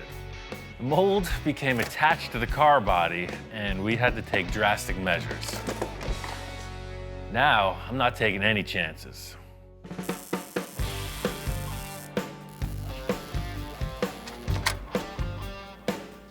Ian, how you doing? Good, man. Still building. What the heck you doing now? I walk in today and Ian's got a structure on the structure this is like earthquake-proof now. Well, I just didn't want it to flex, man. I put the mold back on and then build a structure on top of it to support and keep it in shape. I mean, this thing I could drive a truck over it, I bet. I said, Ian, dude, are we in the tank building business? Come on, man, just a structure, not a tank. We're not going through walls with a mold. So does this thing come off or what? Well, you saw how easy the front came off. We can just hope for the best. I made all my best efforts. Just in case it doesn't crack right off. I got a couple things to work with. It's time to pull this mold off the car. Got a bunch of fastening screws in place. I was really mindful of what happened during the process, trying to mark everything, but the foam got a little out of hand. I'm just hoping I marked all the screws. That's all the screws I can see. Hopefully there isn't a couple down in here. There it is. That was the sound of success. Let's see what it does. Hold it. It feels like something's Yeah. holding. Yeah. There it is. Yeah, it's right there. Right there. I can see it. There it is.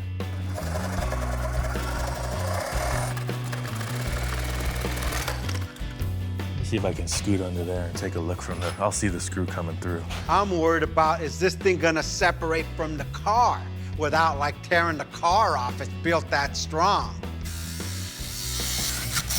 Look, there's a screw. right where I left it. Right where you put it. So this should just pop off now. Got it? Let's see. Man, it's Yeah. sturdy. Yeah. Look at that. This is what the whole thing's been leading to. You know, we remove the mold, we lay it on the ground, and this is what I was hoping to show to Victor.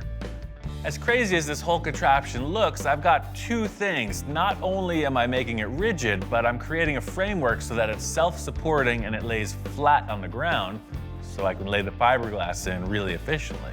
Now I'm glad you did the overkill with all of the steel bracing, because now look, it's easy to move around.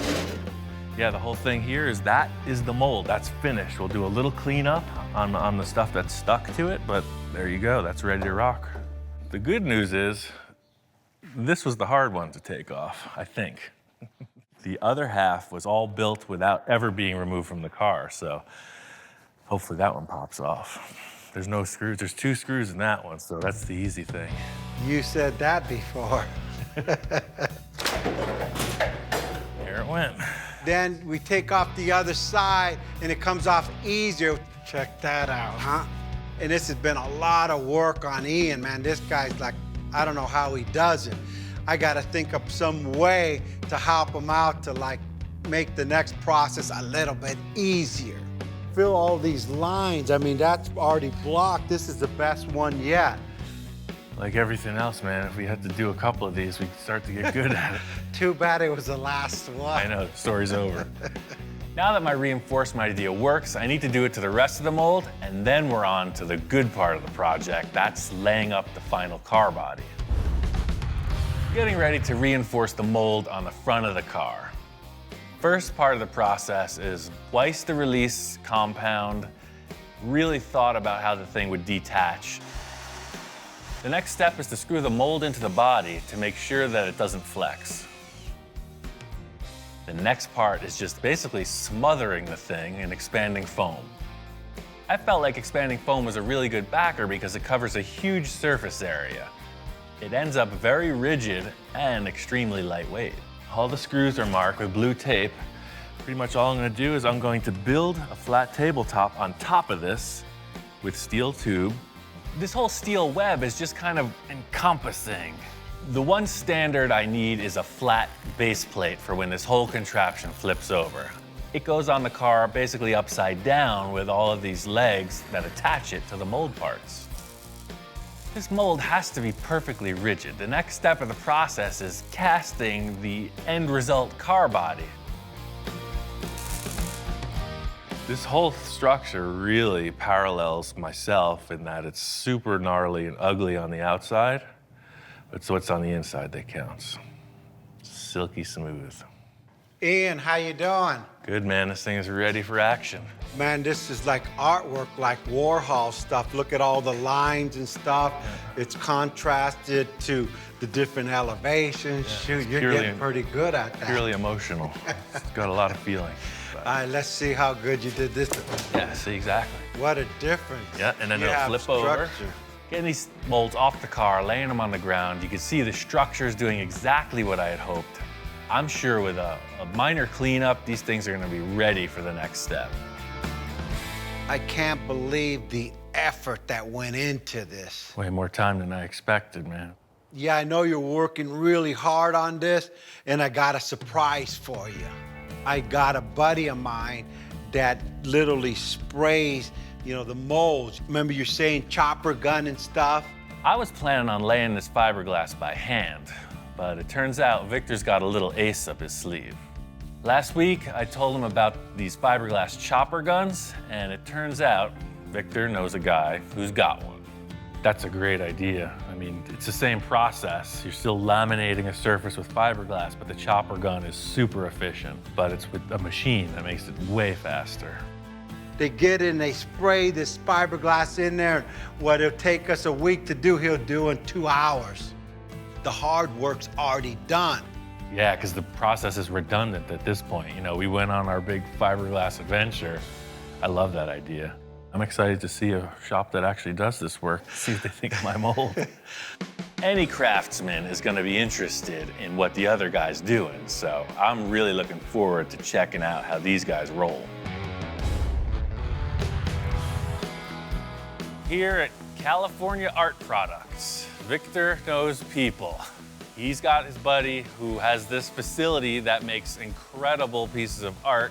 They make molds, they make originals, reproductions, you name it. Their whole business is mold making and fiberglass casting. So we set him on the trailer and brought him in to have Andre take a look. Victor and I go back quite a few years, and Victor gave me a call one day and said he had this great car mold he wanted to bring over and have us mold it. I guess in some of the landscaping things Victor had worked on, they wanted some kind of cool sculptural element. Apparently they needed some fiberglass horses, and that's how this all came to be. Ultimately, Victor and I became pretty good friends. It only makes it more fun if you're working with a friend. This is a complete departure from a professional mold, I'm sure. So I hope that these guys can get funky and hang with what's going on here. Hi, Ian. I just wanted to show you around a little bit. Right off the bat, I could tell Andre's a car guy. He's telling me stories, and he shows me this little, what looks to be like a go-kart body. Normally with these car molds, they are made in pieces. Right. They're bolted together with flanges like this, bolts through them. This way it's really, really strong, and we make it out of fire retardant resin. Cool. So in the end, the body of the car will be about this thick too, huh? Yes. So it's super lightweight, super strong. Very strong. That's cool. Originally, Victor told me that they had hand laid up the mold, and I thought to myself, wow, a car mold hand laid up, that's difficult. Yeah, I worked at an art foundry. We did bronze casting, so I was familiar with the process, but I basically looked on YouTube, saw videos of guys in their garages making molds, literally with a paintbrush and a bunch of fabric, and that was the way I did the whole thing. I was expecting more of like not as sophisticated as a design. I'll tell you, for a first attempt, you get an A. It's a beautiful job. It's gonna turn out a nice part. Cool. Really. Well, Victor will be happy to hear that, thanks. I thought I was getting a C- on this mold project because I was mistakenly looking at the mold from the outside. What's happened is Andre knows exactly what the mold's supposed to be. He looks at it for the surface of the car, and he gives it an A. Ian, you might find this interesting. This is a 5-axis sculpting machine. Holy moly. It doesn't matter what it is. It could be the head of a dime, it could be the front of a car, it could be a piece of aircraft or the whole thing. Our programmer, Phil, that runs that department, he puts it into his machine, breaks it apart, and this will cut it. That's how that Thunderbird was made. All the way that I've been familiar with this model making thing has been like Victor and I are doing, hands-on, tactical engagement. These guys are doing a completely next generation. Everything is represented in 3-dimensional CAD drawings. So realistically, if Victor did want that full size, that car could be just set on that table, a giant block of foam, and you could replicate it at this point. Oh yeah, we do cars all the time. You know, fenders away. See, part of his thing is like, you know, I just need to be there, full size, full scale, and the car will tell us what to do. But depends how you feel standing next to it. It's real hard when you're looking at a computer. To But see you like, could literally scale Victor and put him in the image as well. It could be a virtual. There we just go. do cartoons, man. Victor, get in there. Yeah. This 5-axis machine seems like a perfect way to work, except when you change your mind, you know? You cannot debate with a machine like that. Ian, you might want to look at this. But wait, there's more. Well, this will give you an idea of how delicate this thing will cut. See how thin those wings are? Wild. You better hold it for a second. That's freaking crazy. Big benefit of using the process that Andre and his team do is the results are like world class. He's showing me this fighter jet model, super thin. Everything's been machined by these CNC mills. Yeah, it looks like you could literally take it and freaking fly it, man. We do it with a lot of emotion and passion. We don't just take a job and throw it through a line. It's cared for from beginning to end. We like that because we want our customers to come back and we want them to see exactly how their product's being made. Oh, look at this thing, man. I'm gonna show this thing to Victor. He's just been one-upped. That is freaking cool. All mold making aside, the reason we came in the door was to get the use of their chopper gun. Thing is, I can't wait to see this come out of the mold. For them, it's a couple-hour process. They're gonna get to it and then reveal the finished product.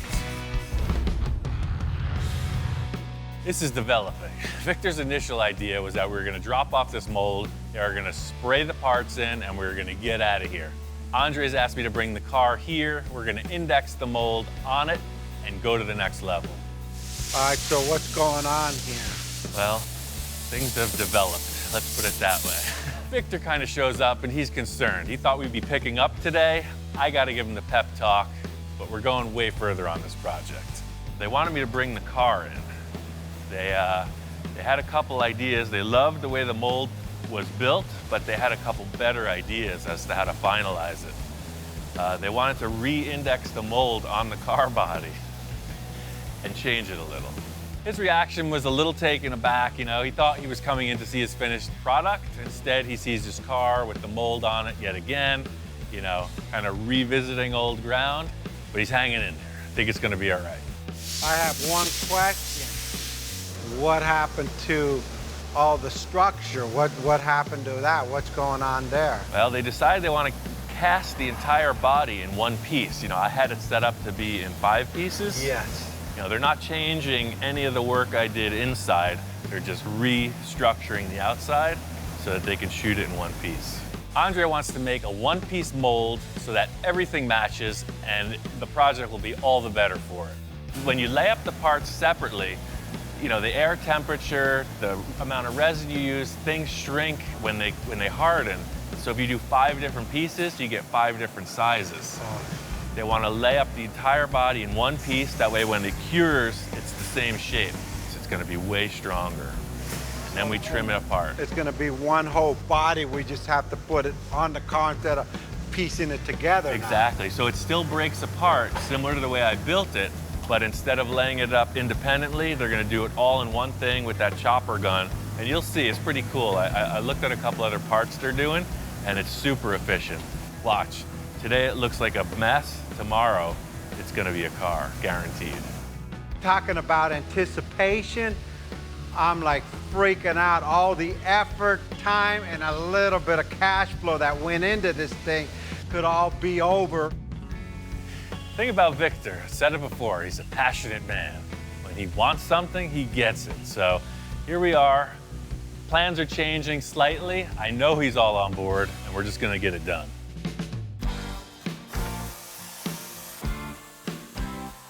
My mold is just about there. There's a couple modifications, and we're jigging up a framework so that we can create a one-piece body. This entire assembly has to be turned upside down to do that. Once you figured out how we're gonna tie all these pieces together, put it on a rolling dolly. That's gonna allow this thing to be moved through the various stages of the process. I was interested to see how the pros roll, you know, how they do their thing, and it's exactly mirroring what I was doing. You know, they set their mold panel up, put a release agent on. They're using something a little bit different, a little more powerful than what I was, but same idea. You just set up the part, laminate it, and then put your fiberglass in. The only difference in the way that they apply their fiberglass is that they use this chopper gun. It's super efficient and it makes a very dense, lightweight panel.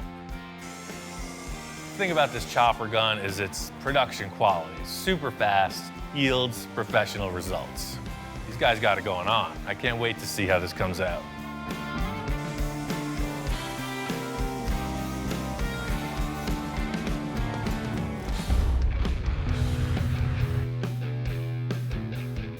Today's the day. We're gonna find out if that mold adventure pays off. Done everything I could preparatory-wise, and nothing to it but to try it out. It's the moment of truth. Walking in on this thing, I see this giant contraption. It's even uglier and more hodgepodge than anything I had even made. So it's nice to see these guys swing it a little. They're totally out of their element and they're just rolling with it. So this was my best guess, man. All we have to do is see if this car is gonna come out of the mold. Don't even tell me, all this effort, I'm kind of tripping out right now, and I'm going, wow, you know what, this is it, Ian. He goes, hey, hopefully this thing works out, and I'm thinking in my mind, hopefully. But the moment of truth is, when we see it, this gotta look exactly like the car we built, you know? I mean, worst case scenario, we've got a heck of a paperweight. Let's see, here goes. Cross your fingers.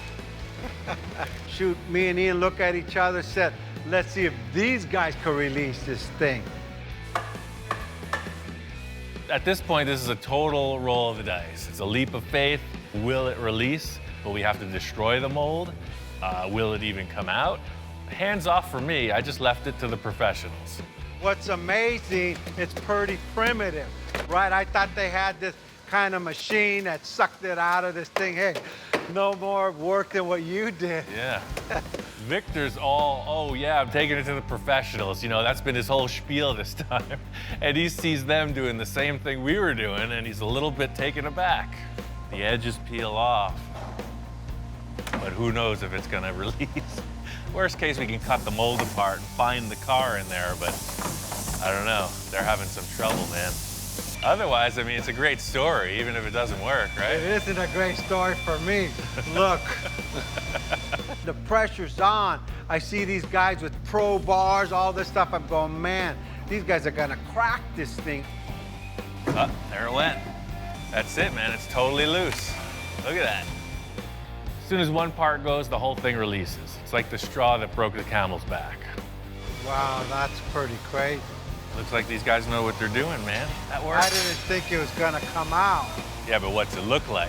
Just because it released doesn't mean it looks good. I mean, it could be all freaky. I don't know. Please, have a positive attitude here, man.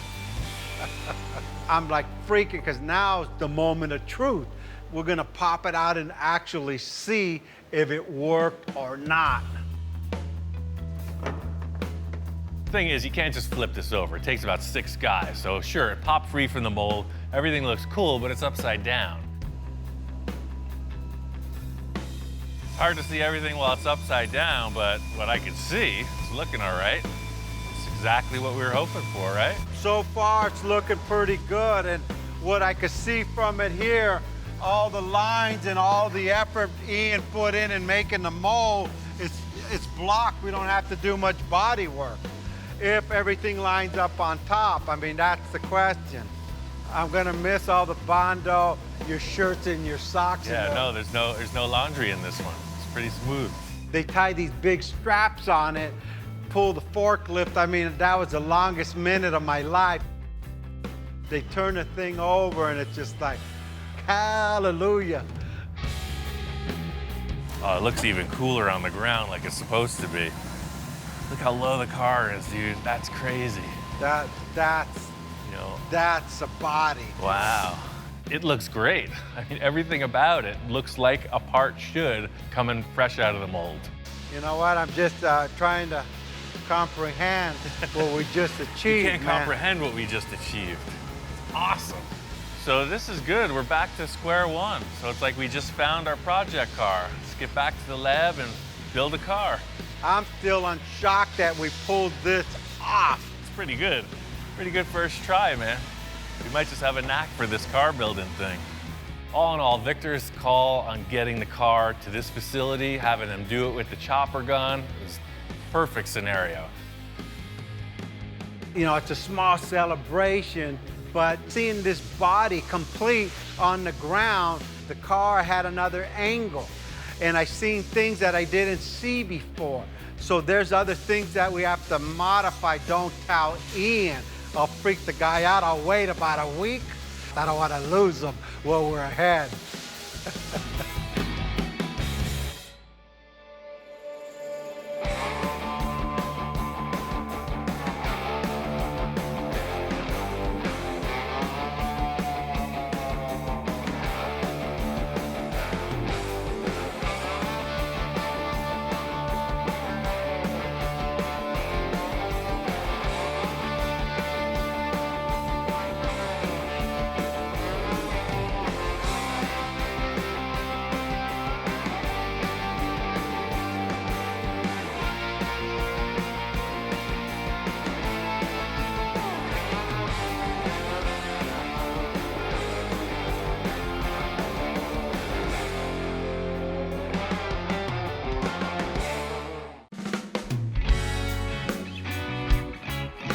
So it continues.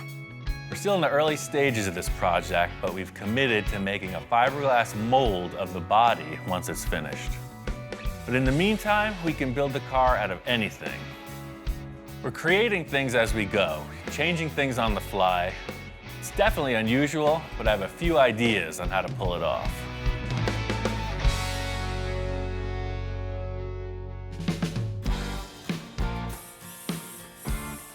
Ian, how you doing? What's going on? What did you do? That's pretty cool. I got the whole engine compartment kind of squared away. You know, I went with aluminum, and then I think like a riveted final detail would be pretty neat. You know, something real shiny down in there. As I walk in, you know, we got the back fenders kind of in place. It's still like a hodgepodge. You know, like Ian said, anything goes, because this is just like the clay mold. I love this because we still could put another element in here. You can do whatever you want in here. You know, this surface is represented. I really want to get these fenders so that there's no holes in the back of the car. Looking at it now, it's really loose, sort of like a patchwork quilt, not even stitched together yet. But I'm seeing the finished flesh on this thing, and it's got to be set up correctly. I mean, the idea of screwing this Porsche quarter panel onto this Sterling body seems kind of strange. That ain't strange, that's like crazy. Yeah. Madman. Now I'm getting excited again. So what I was thinking was I just took this aluminum sheet, super light, and I just formed it over a piece of tube. That way it'll radius down into the engine compartment. So this is gonna pop on here. It's gonna do the same thing as everything else we've built so far. Just gonna represent a surface. Yeah. Slight body modification here. I'm gonna have to put something in there to hold that up. Bundled sweatshirt technique, sponsored by Carhartt. Thank you very much. See? Now you're solid. We got fiberglass, we got aluminum, we got a piece of my shoe, now we got a sweatshirt. Come on now. Nobody breathe. See that? There goes my Sterling.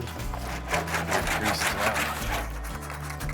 We got aluminum foil, we got duct tape. It looks pretty rough, and there's a word for it, and it ain't a good word. Custom bodywork. So this is all pretty distracting. I think we should just primer gray this area. That way we just have like a monotone looking thing we could build up off of.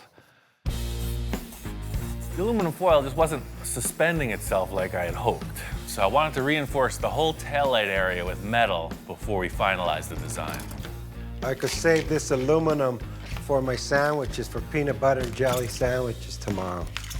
I'm doing this fast and efficient, bunch of strips of a little thicker material. It's gonna end up right. This is just another super fast mock-up, you know, just to see what we're working with. By getting the go sign from that foil thing, you know, it's just a little bit rounder surface. I really just want to get rid of the rest of that sterling in the rear quarter of the vents. I know I don't want to see, so I'm going to fit in some panels there just to get this thing so there's no holes in the back of the car. Well, just spray that gray, see what we come up with. Stand back on it now. Let's take a good whiff of those paint fumes and start to dream. Man, I just go, that's like more like it. See, that totally changes the whole thing. Now you're not looking at all these panels. You just kind of blur your eyes a little bit, and you got a fender, man. Ian's gonna do the other side the same, and I can't wait to see it after it's all put together. Everything that's happening here is pure sculpting. If you look at a sculptor, they start with an armature, and they keep adding and adding whatever it takes to bring to the surface. I know it's got to be refined, but we need to get there somehow.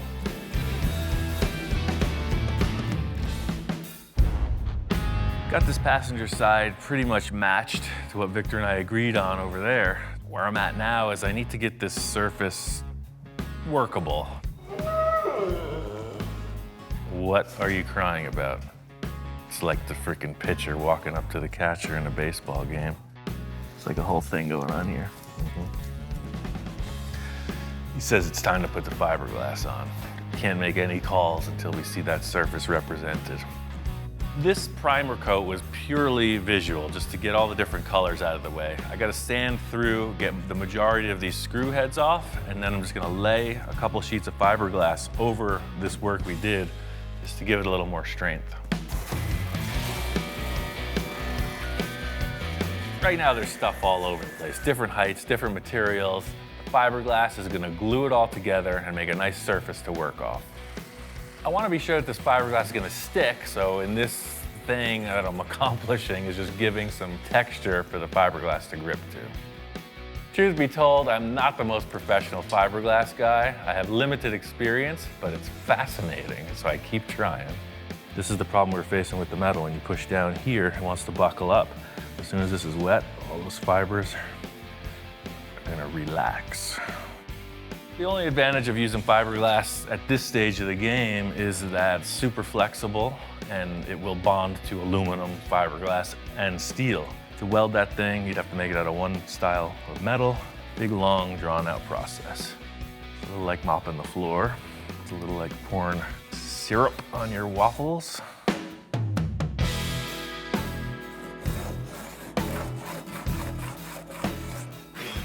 I laid up that fiberglass, it's set just fine. I put a quick skim of body filler on and cut it back just to see what our heights were. And I could see already, this taillight mock-up we did is gonna be way low. What I have here is this is the hip of the fender coming down, and the Porsche naturally dips way down into the taillight. I'm gonna just fiberglass right over these, and we're gonna have to cut new taillight holes. I feel good about this, you know? It's not just anybody. You can throw a bunch of sheet metal screws and saran wrap and build a supercar, but watch me go. Everything looks so rough. I just want to get it looking more like a fender when Victor gets here. So this is less auto body tech and more fun body filler tech. Purely like icing on a cake. Fiberglass is hairy and scary. See, this stuff's a little bit smoother. As loose as it seems, I think it's starting to flesh out, and everybody's gonna understand why I went this way.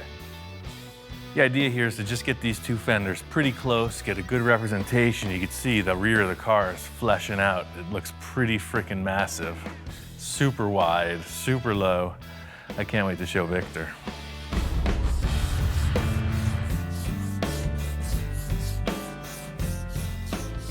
I came in today, Ian's doing some body work. I used to do that myself. I said, give me the sanding block, and I started and shoot.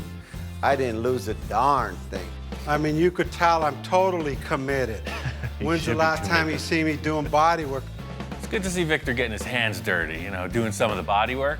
We also got these 2 tools from Eastwood that'll help ensure that these lines on the car are symmetrical. We're pretty close. And I'd like to see that in primer so it all, you know, ties in and we could get the big picture to make sure the fenders are the same. Oh yeah, for sure. Primer gets rid of all the different tones. The gray just evens everything out. It's the best way to look at something in progress.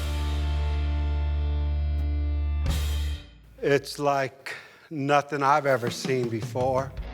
Flattening it out one tone, you can really see the shapes. A little refining on the driver's side, but I mean, that's a freaking massive rear end.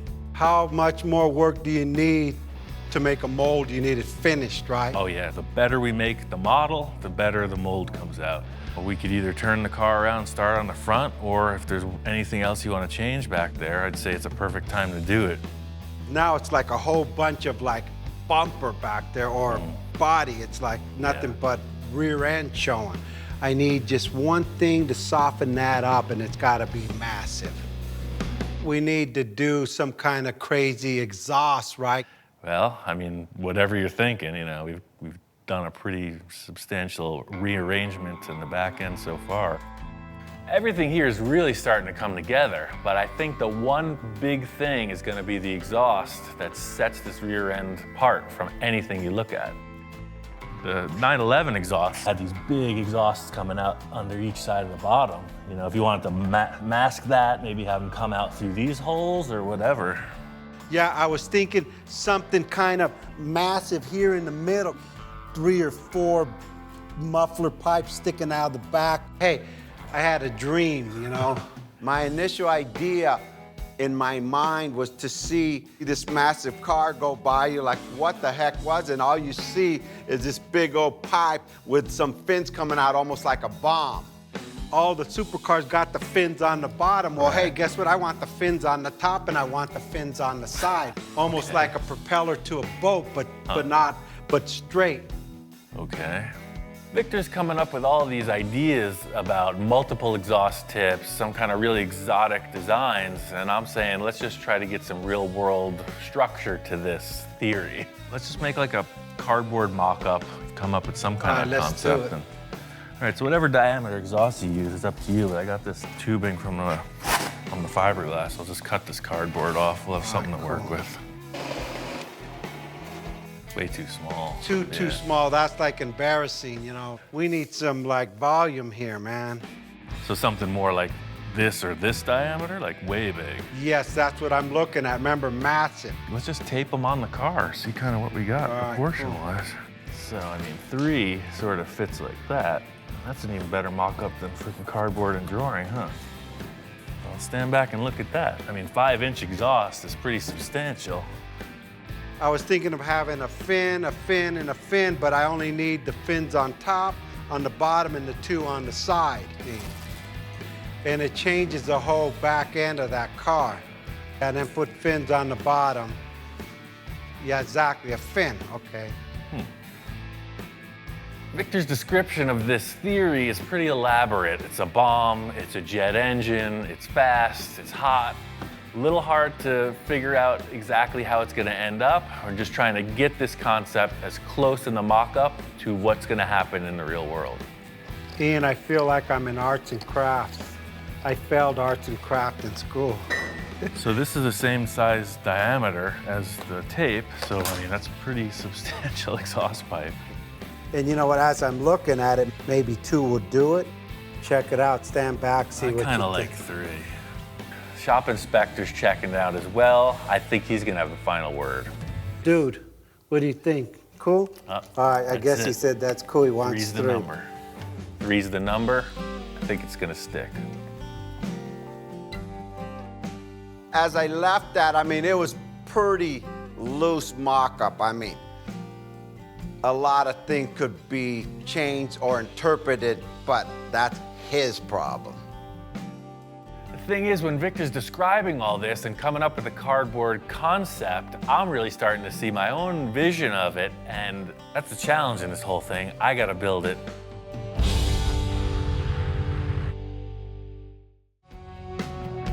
Hands down, this is a pretty loose mock-up. Victor and I decided on 3 exhaust ports with a series of fins. The rest is kind of up to me. So I got a bunch of scrap stuff from the metal supply. This is aluminum plate. It's half-inch thick. They just had all these squares in the remnants pile and a bunch of these cylinders. All I had to go off was this cardboard template and a couple rolls of tape, so you could see it's pretty darn near that. So these fins will be set up kind of crosshair style at 90-degree intervals, and then they'll all screw together.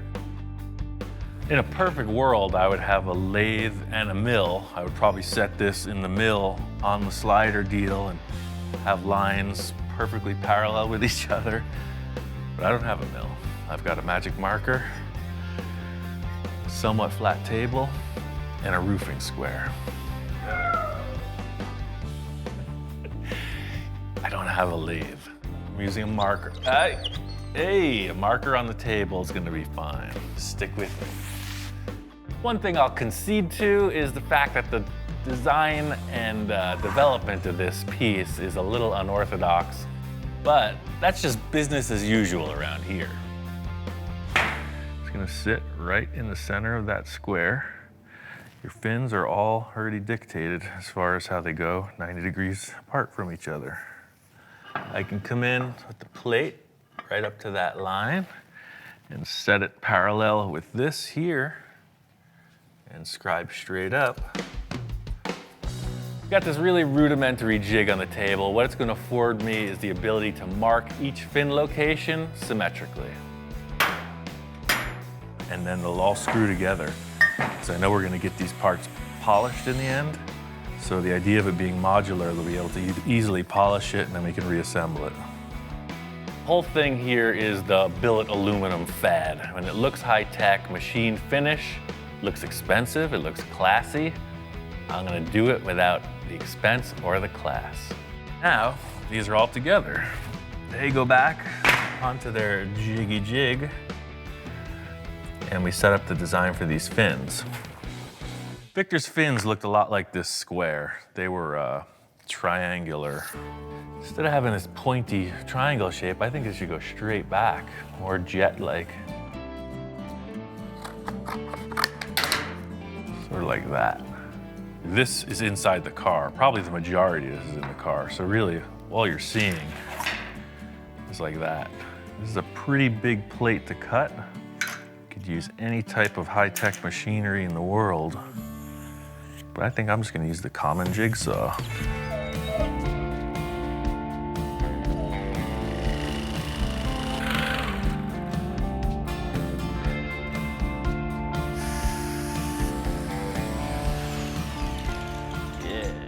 I mean, this looks good, but I want it to look great. I think I'm gonna take a router and then make a radiused edge on all this. The dog's head is spinning. I don't think he's convinced for one iota that this is gonna work. Hey, not too bad for a couple carpentry tools, huh? What do you think? That edge looks so cool, I'm gonna do the same to these tubes.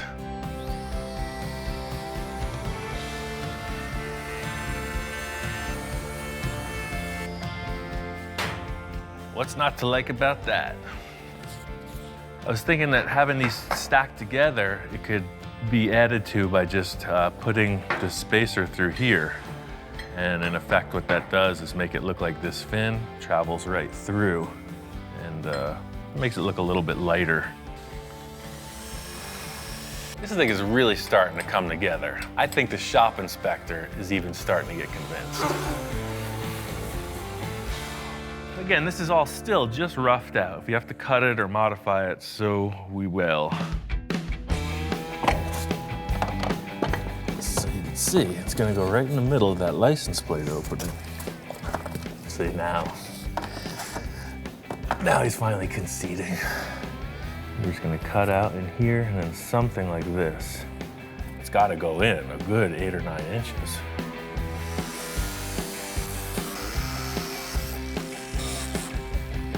Aha!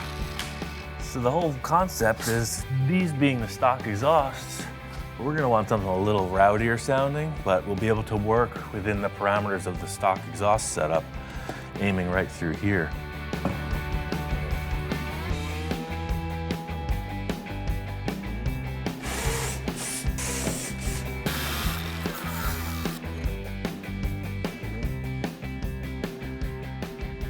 Oh yeah, that's totally cool. That's exactly what I was hoping to achieve. There may even be more fins coming out the width of the car below, but that's rocket ship. Looks like it's gonna fit. It can be adjusted later. I just have one other element that I want to surprise Victor with. I'm very happy with everything. Mostly that it's like, it can be like skee ball.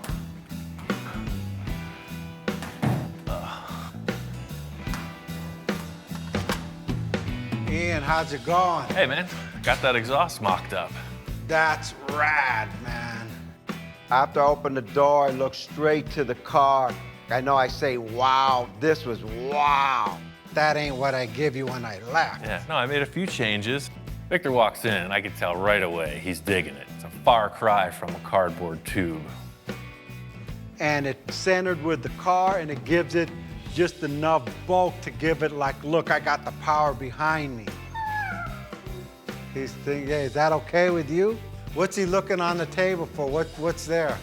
Oh, the last thing we were doing when you walked in was these three. I forgot about them. Dude. So he just reminded me. Hey. So you know that intake you had over there in the other shop? I took three of the horns, the intake horns, and I made them fit the tubes here. These work as an additional element, like crosshairs. So they just go in like a key, right? You index it, you turn it, and they clip right in. What a difference. Dude, thanks. Dude, thanks. I almost forgot about that. That exhaust system is wicked. I mean, look at that. What we've achieved so far is pretty solid. The rear end's looking good. We haven't even considered the front of the car.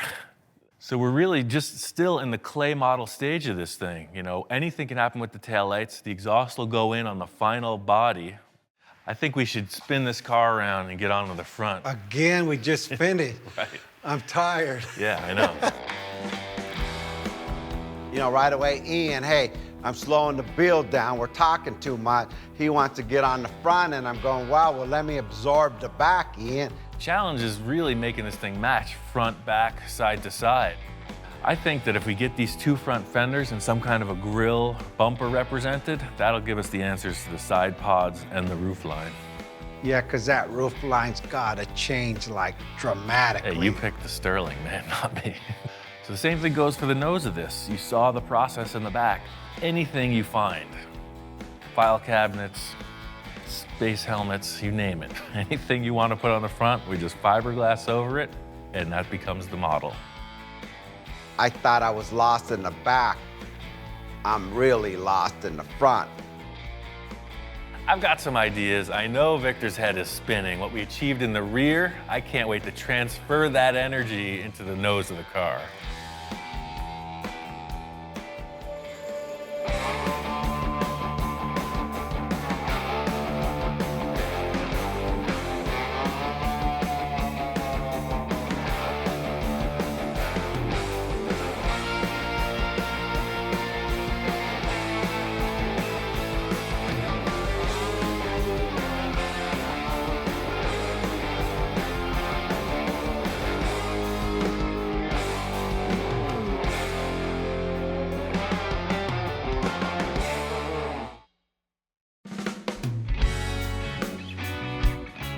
A long journey, but this build is beginning to take shape. We started out with a Porsche chassis and a Sterling roof. Victor loved the way this roof opened, and he wanted to build a whole car around it. So that's what we did. Because we're planning on making a mold of the body in the end, it's allowed us to use whatever parts we want to design the car. Now, we just got a part that doesn't belong. Making a lot of progress on this car, but looking at it front row center, we got a huge issue with this roof contour. Some of the concept cars Victor had shown me pictures of had this wraparound windshield detail, and you know, that's what I'm throwing on the table. Right off the bat, I tell Victor I got this idea that the windshield, could look like a motorcycle visor on a helmet. They go up and down, and it looks space age. So by putting this round window, like you said, like a windshield of a helmet, Right. that will match this perfectly. Oh, Everything's curved, supercar, wrapped around window. The window comes up to get in and out, man, that would be like off the chart. So can you achieve that? Well, I don't even ask. My question is, When? when are you gonna do it? Well, I think first we'll have to make a paper template. Just like the rest of this car so far, we're going to build off of the Sterling body, create something new. Victor and I discussed the possibility of using another vehicle's windshield. I just don't see anything that looks like spaceship stuff, so we're gonna have to build it ourselves. The thing is, if the windshield is just one piece and it opens with the roof, that's super trick. You just don't see that on the street. So that's the thing. This is the pitch of your windshield at this point, so you see it's not a very big No, visual. let's move it back 6 inches, move that line to there. Drive right to the Okay, seam. right there. Okay, now we got a lot more pitch. See, there we are. Now that's more. In the core, it's gonna come up. Just like the rest of the car, the Sterling is now just a template tool. So I'm laying up cardboard on it because I know it's even and symmetrical, and just seeing what kind of curve it'll offer. With this idea of this curved windshield, a flat rooftop just isn't gonna look right. It's gonna look like somebody sawed the top of the car off, so it's gotta all contour together to complement the nose. Like you're saying, and you got your freaking rise. Yep, we got our little arc there. So I'm just gonna make an exact template of this window, and we'll flip it over to that side, so this curve that's coming up around the back will then turn around the exact opposite. I think Victor's main goal with this roof is to do something you just don't see. He uses these words, these big words like iconic, timeless, supercar. His loose perception of reality is easily translated by my forehands. So you want to create like a little dome Yes, shape off the yes. roof, like up there, like That's that, right? it. That's what's missing. I love the idea of this mock-up with the cardboard for the one-piece wraparound windshield. It's exactly what I was thinking. Motorcycle helmet visor. I think it's a keeper. Finally, we get rid of the ugliest part of the car, man. Let's just bury that Sterling. We bury the rest of it. Just don't dig it up again. Dude, that was my inspiration. I'll leave it. The Sterling started the whole project, Oh, yeah. so that hurts. And the Porsche Sterling, how do you think it feels? Oh, it's done. I think I sold Victor on this idea. There's nothing to it but to do it.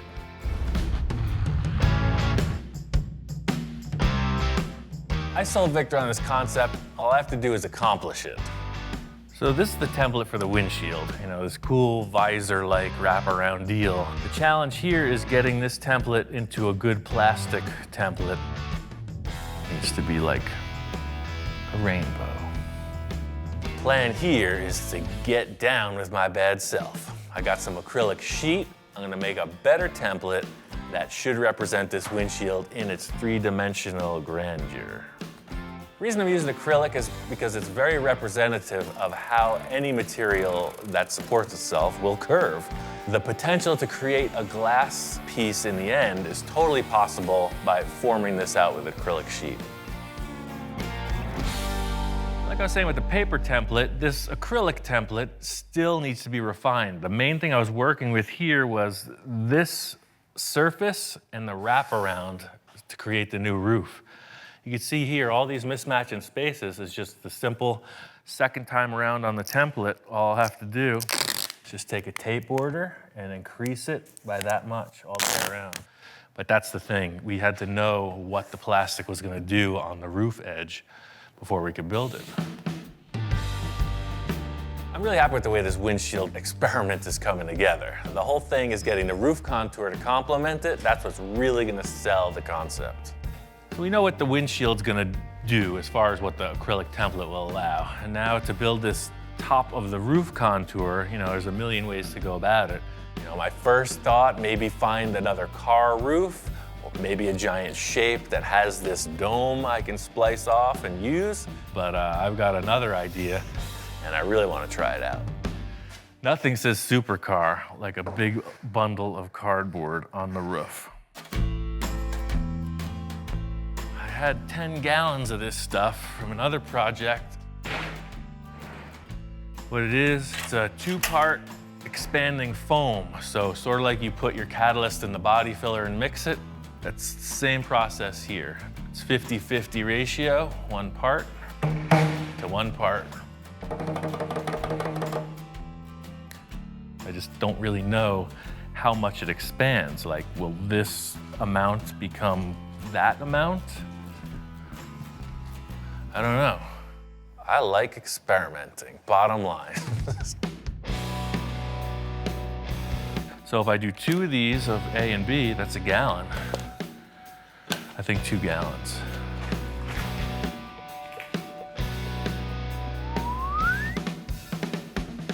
So that's 4 quarts of that. 2 of those. And now you start mixing. The whole thing is if I pour it on the car like this, fully liquid, it's just gonna go through all the cracks. I don't know, I'm just mixing it up. We'll see what happens. I still got 4 gallons left. It just became twice the volume. Here it comes. Get ready. Whoa. Wow, I didn't realize it was gonna be that fast. Wow, that was fast. Oh, we're gonna need more, totally. It's not stressing the barrier. It's growing just perfect. Uh-oh. We're about to experience a breach. It's still growing. The whole thing is, this is a huge challenge. It's the challenge of the lifetime, you know? Just trying to keep it festive, keep it lively, you know, always thinking of nonsense to get you through the moment. For the little 3-inch rise we needed, I think we've substantially overshot our goal. Shoot for the stars and you just right reach the moon.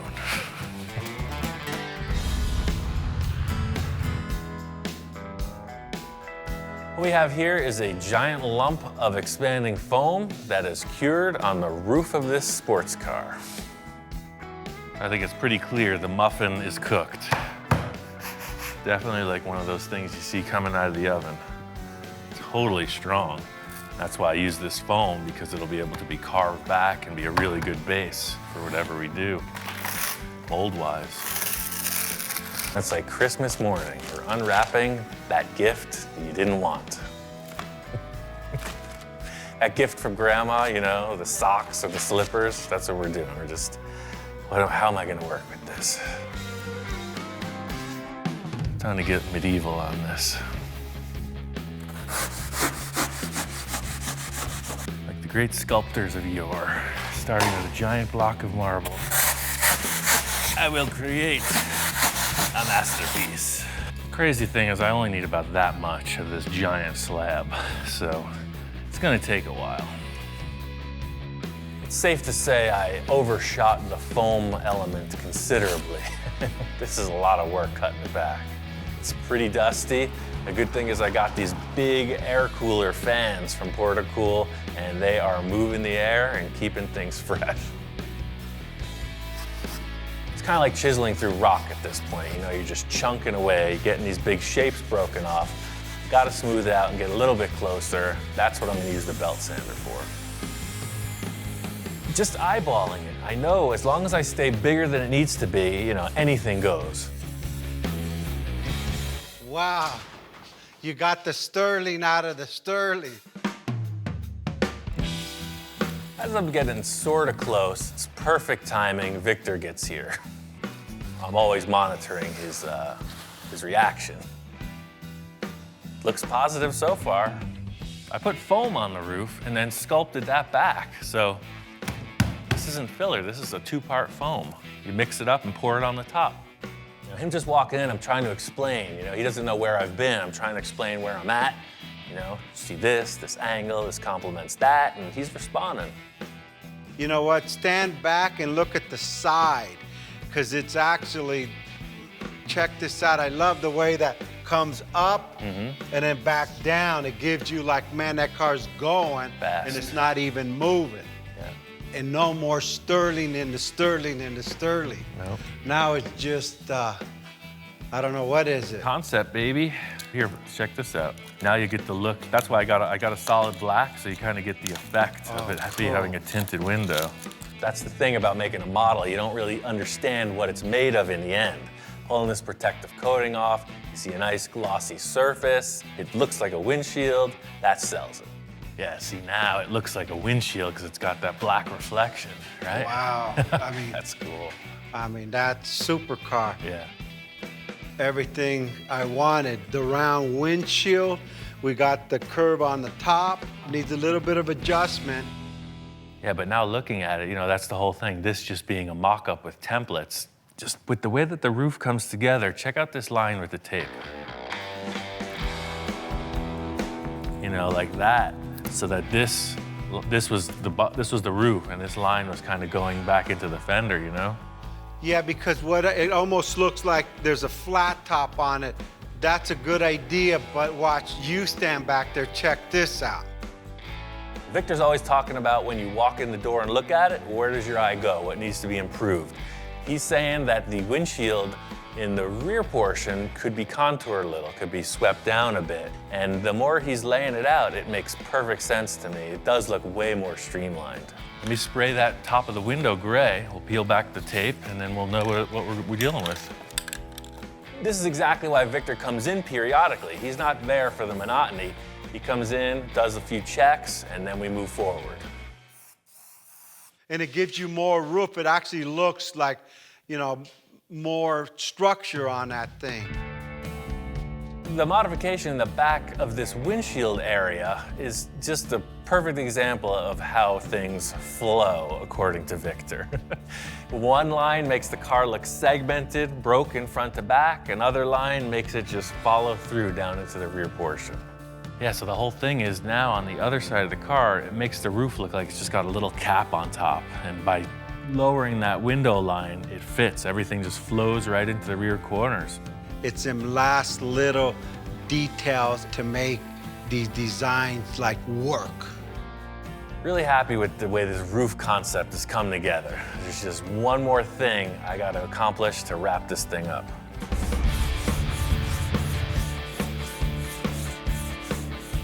Finished the bodywork on this roof. I'm really happy with this. It completely negates the look of the Sterling, and it complements the nose perfectly. Victor's call with this line revision for the windshield nailed it. Definitely want to add some flavor to this cowl area of the car. I got a couple ideas. I'm just going to do something, and we'll see how it develops. From the start, you know, Victor's coming up with all these crazy concepts. You know, he wants this or that or the other thing, but he doesn't give much solid direction in the beginning stages. So that's my opportunity for artistic license. You know, I got an idea about the way it should look, and I'm just going to build it out. At least we'll get somewhere. Victor wants to revise it. We're threatening to run away from home. It's a hobo stick with a bag thing. You going somewhere? I guess so. Beat it, kid.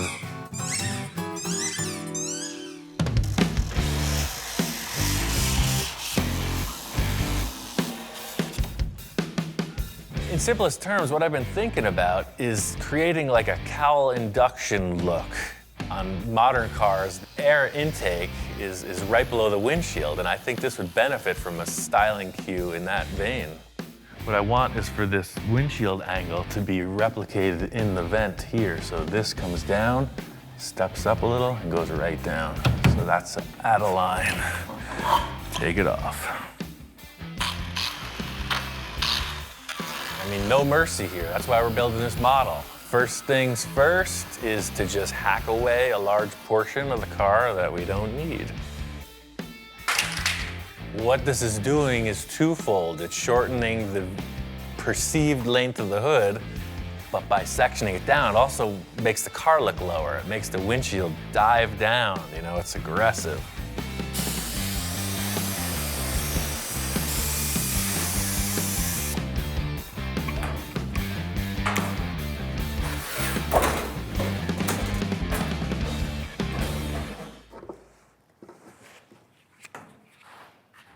I mean, that vent shape, that's it. I love that. I just don't know what the client's gonna say. He's a little back and forth on things.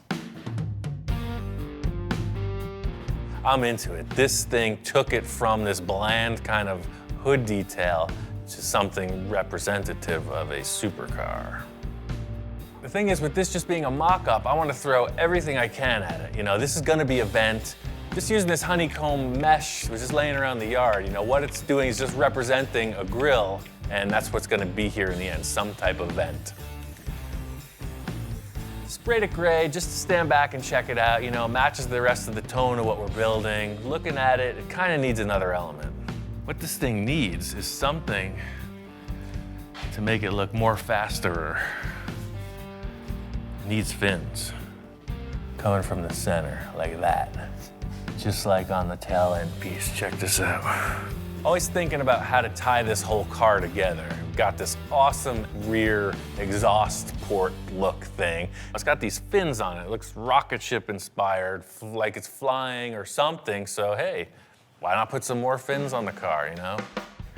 I want these fins coming out of that vent I just built. Same idea. This is one of the cutoffs from those things. I'm just gonna transfer that right onto that. Put these things in place and see if we got something.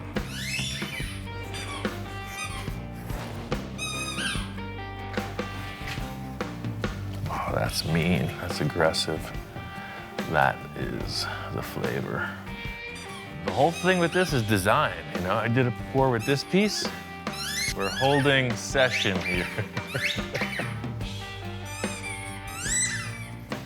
Can you just compose yourself for 2 more minutes? That's all I ask.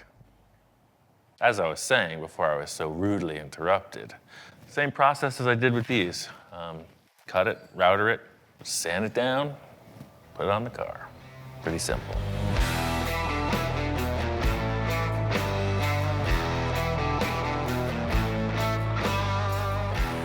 These little cowl fin things, you know, I want to make them out of aluminum. I want everything front to back to have the same stylized aluminum element. Big chunk of aluminum plate, cut it out, finish it, router it, finish it again.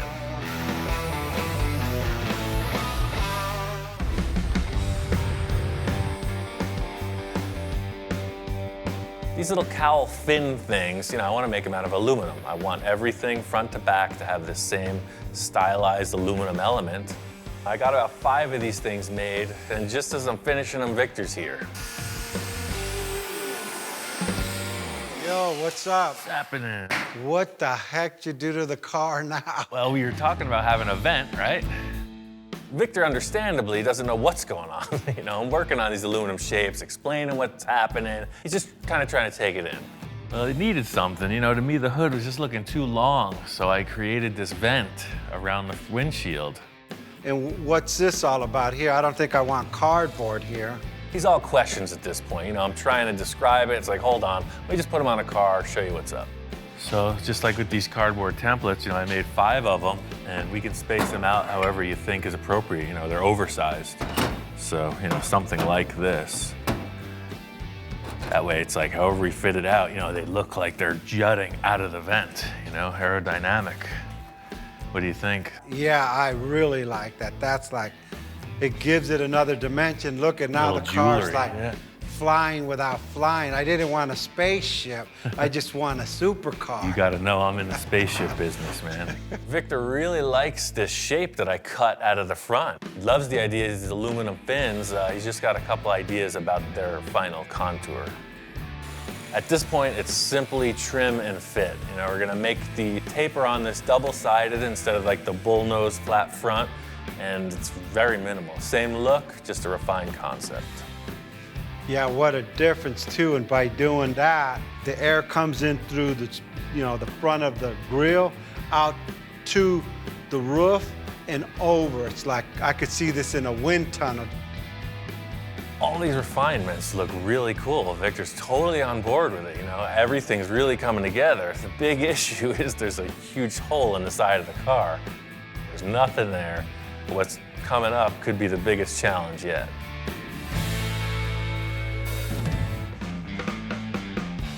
I got a little something. Check it out.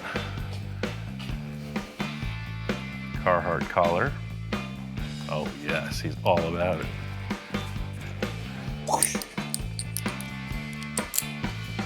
Check that out. High fashion for dogs. But wait, there's more.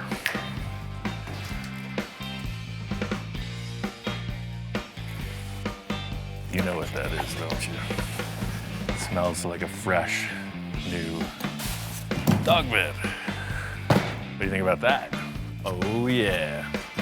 Oh wait, you're twice the size you used to be. You like it? Very good.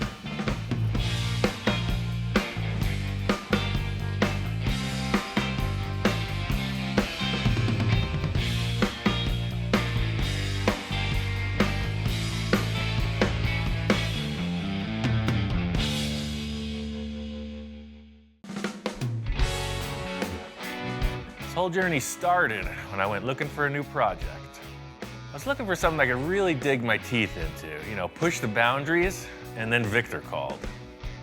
He started throwing down some concepts, and I got a bunch of ideas. This could be the most ambitious project yet. It's true. Victor is always pushing the boundaries, so let the adventure begin. Here he is, Mr. Sports Car. Man, this thing drives so good. I mean, really good. I was impressed. Victor pulls in, and he's looking really comfortable behind the wheel of that new car. Now I get it. Enjoy it while it lasts, man. Now I'm like a little skeptic. I'm going, oh shoot, do I really want to tear apart this like awesome looking sports car that drives and handles convertible top? It's like, come on, Victor, what are you thinking about? I see the look in his eyes, and I just want to confirm. It's like, hey, man, you still want this to happen? Once we go forward, there's no turning back. My whole life, I always wanted to get a Porsche. It's your last chance, otherwise we're going to get into it. I don't really want to cut this thing up, but hey, I got Ian in my corner, and he's always pulled off my crazy ideas. We got a good foundation, so let's move forward and do what we got to do. The Porsche and the donor car. The only thing I really want on this thing is this top. You know what, we may use some of the silhouette, but this top, the way it opens, gotta go on the Porsche. Because Victor's been so vague in his description, I'm just trying to figure out something to get Victor's idea in motion. He's got these two cars. He doesn't want either of them, so I'm assuming it leaves a lot open to my interpretation, so I'm gonna go forward in the best manner I see fit. I think the most straightforward thing to do is for me to just cut this thing into multiple pieces, get the chassis out of the way, and then tomorrow we'll tackle that one. Here we go again. We're on the next journey. Where we're gonna end up, nobody knows. We don't even know. Ian looks at me thinking I know what the heck I'm doing, but in my mind, I don't know where in the heck I'm going. Victor's heading on out the door, and I tell him, enjoy that Porsche while it's still intact, because I got plans. That's my baby, right? You could cut the heck out of anything you want, just don't cut my top. Okay. Surgical precision. How do I look in this thing? You look good, man. All right, I'm out of Dodge. Have fun. I guess the first thing is to lift this roof up and get rid of it in one piece. One thing I can say is I'm a master of disassembly. We're gonna work right through this car, pretty simple. I said, it's not locked.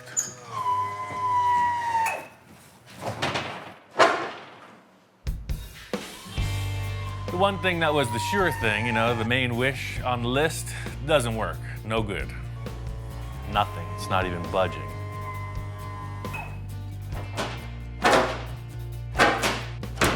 What it is, the hydraulic pistons, they're hydraulic. So as you try to lift it, there's no way to lift it. They're sealed shut. That's a super sketchy aspect of the design. You could see what happened. This car failed and somebody got locked inside. And that's why that window's kicked out, guaranteed. The way this roof opens is it's a hydraulic unit, so you cannot just lift it up. There's oil inside it and it's non-compressible. So if the motor doesn't lift it, you don't lift it. So what they did was they filled it with oil. It worked for 10 minutes. They sold it to Victor. Perfect case scenario, you know, starting off on a fresh new foot here, and of course nothing works. Therein lies the design flaw in the Sterling kit car. We just figured it out.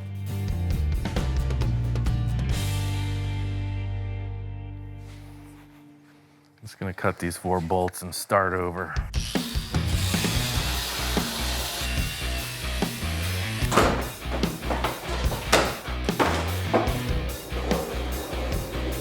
The thing I was hoping to do is just retain these hydraulic hinges. You can see all the fluid is just coming out of the top of the pistons. I'm just gonna cut it out. A sane, normal mechanic would probably take off the tire and look under the car, but I ain't got time for that. We're gonna cut our way through.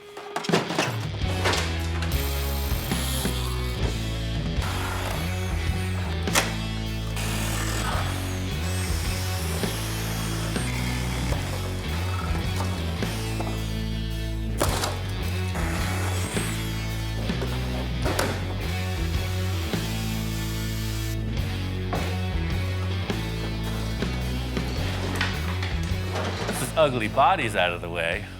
There's a pot of gold at the end of the kit car. It's a Volkswagen chassis. Perfect running vehicle. I'm taking it home. The funny thing about putting this on the floor is all of a sudden it's just a concept car. It looked kind of weird up in the air with the Volkswagen suspension under it, but it actually looks more like some kind of a race car once it's laid down on the ground. Kit car is gone. Victor's bringing that Porsche back. It's a whole different process.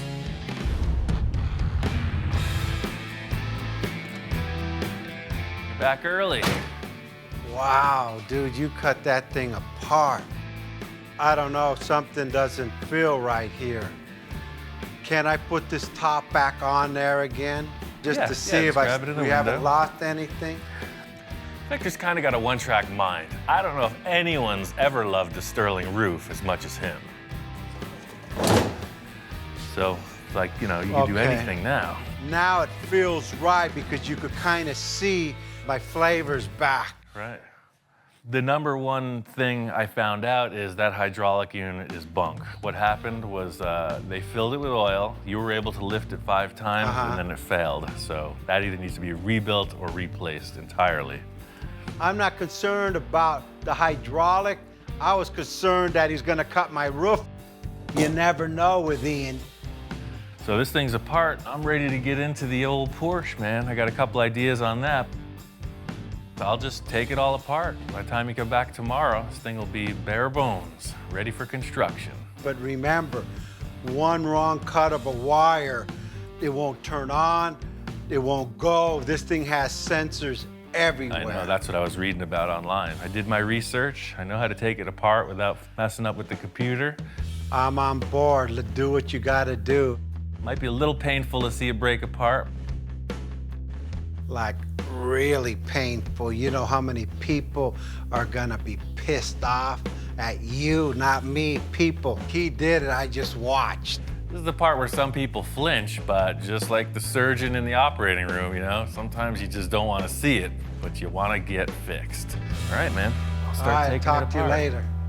I'll just... Don't be nervous. I got this. You know, I have complete faith in Ian, I guess. Well, first things first is to disconnect the battery and unbolt everything I can. This is the white glove tech disassembly. What Victor doesn't know is this is a lot like a Volkswagen, just a little more high tech. The whole idea is to retain the complete drivetrain down to every last wire that the computer has a sensor for. All of this stuff is critical if this is going to pass emissions and if it's going to run properly. If you ever tried to take a door off, say, a 55 Oldsmobile, is a totally different game. I'm not planning on using any of these body panels, but I'm also not gonna beat them up. They're really nice. If we do have to retain something, we could just grab them and reuse it. Look how much stuff is hanging out beneath the fenders. Looks like a freaking Robotron or something. You could see how much room there is in the front of this car, which is perfect for the low nose profile we want to get in the end result. The OG is in the house. It's not my house, but we're still doing our same old thing. He's inspecting, he's checking stuff out, and I'm busy working as usual. What do you think? Like next level. I mean, we haven't done anything like this before. I don't think this dog is much into imports. You know, he likes the old school hot rods, customs. This is kind of a first. It's new territory. I'm guessing he's gonna warm up to it. I knew that everything from the doors forward was gonna unbolt. It came apart no problem. The back is a different story. I don't know what we're getting into. No turning back now.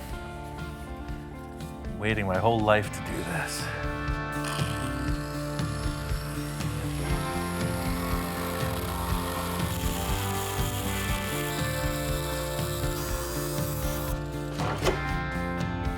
That's exactly what I was hoping to see. So now I can cut this bubble away and we got tons of room for a tire.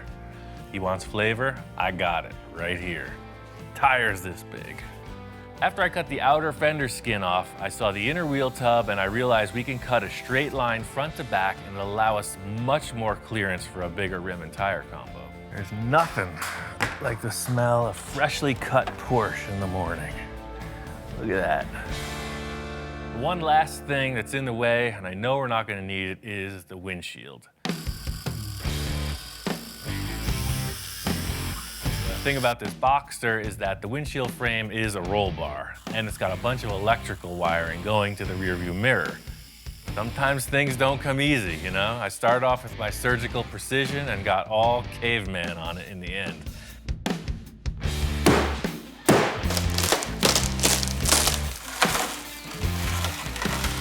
I love the choice Victor made with this Boxster.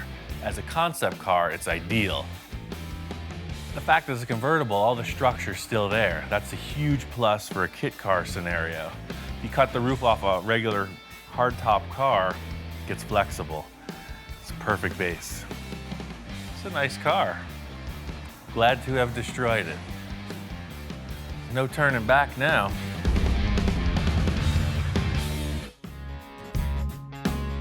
This thing's looking like a blank slate. I'm really happy with the way it broke down.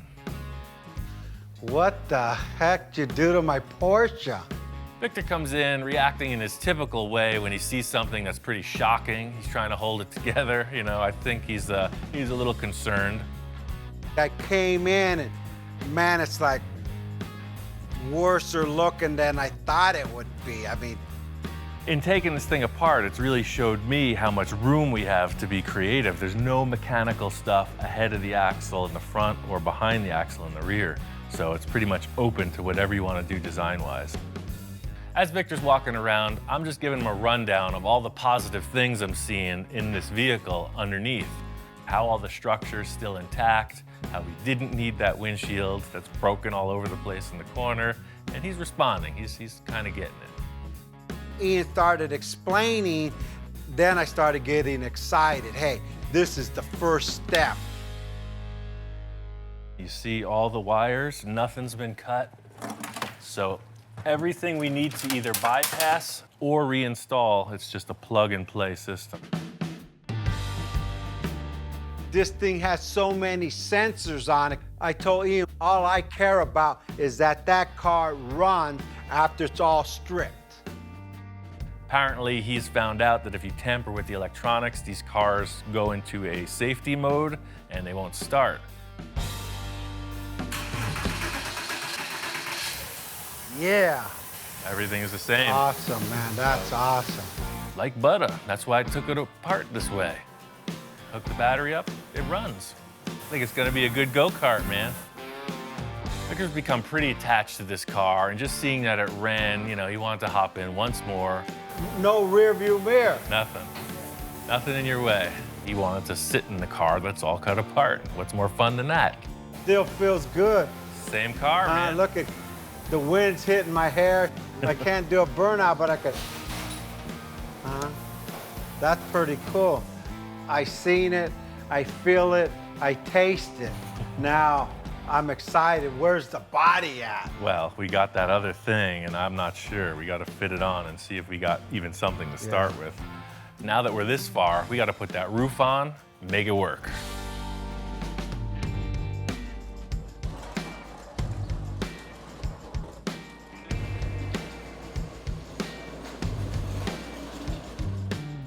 I mean, just to realize some form of an idea to hack two cars apart is a pretty big investment on your part. I hope something here is going to work.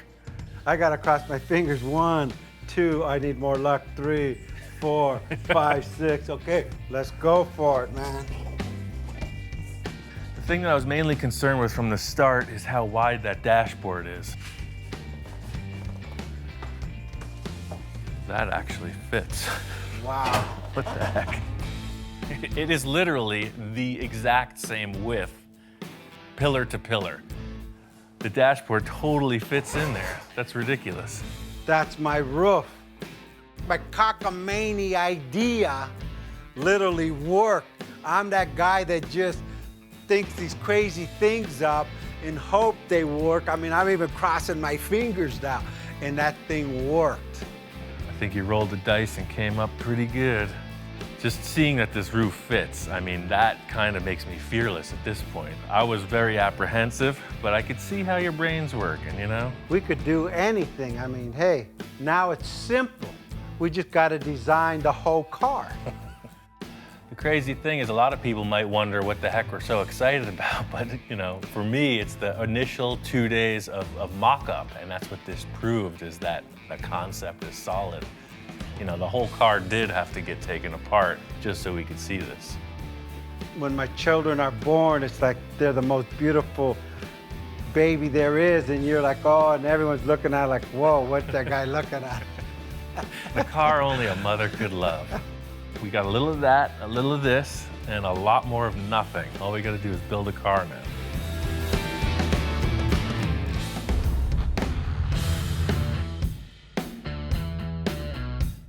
Out here in Pasadena, the Art Center College of Design, their annual car show. This year's theme is called Hand Built, so it's featuring a lot of hand-built one-off and prototype cars. My homework assignment for Victor was try to find some flavor. You know, he's using that term constantly, so I'm not looking for any specifics here. Just trying to see what's on the ground and what's in the classroom. The coolest thing about this show is that it's all invited guests, alumni, designers, cream of the crop. So all of the cars here have some design elements to pull from, whether it's super antique or super futuristic. A few years ago, I was invited to this show with the Space Junkie in its first incarnation, so it was really an honor to be invited. You can see the stuff here is world class.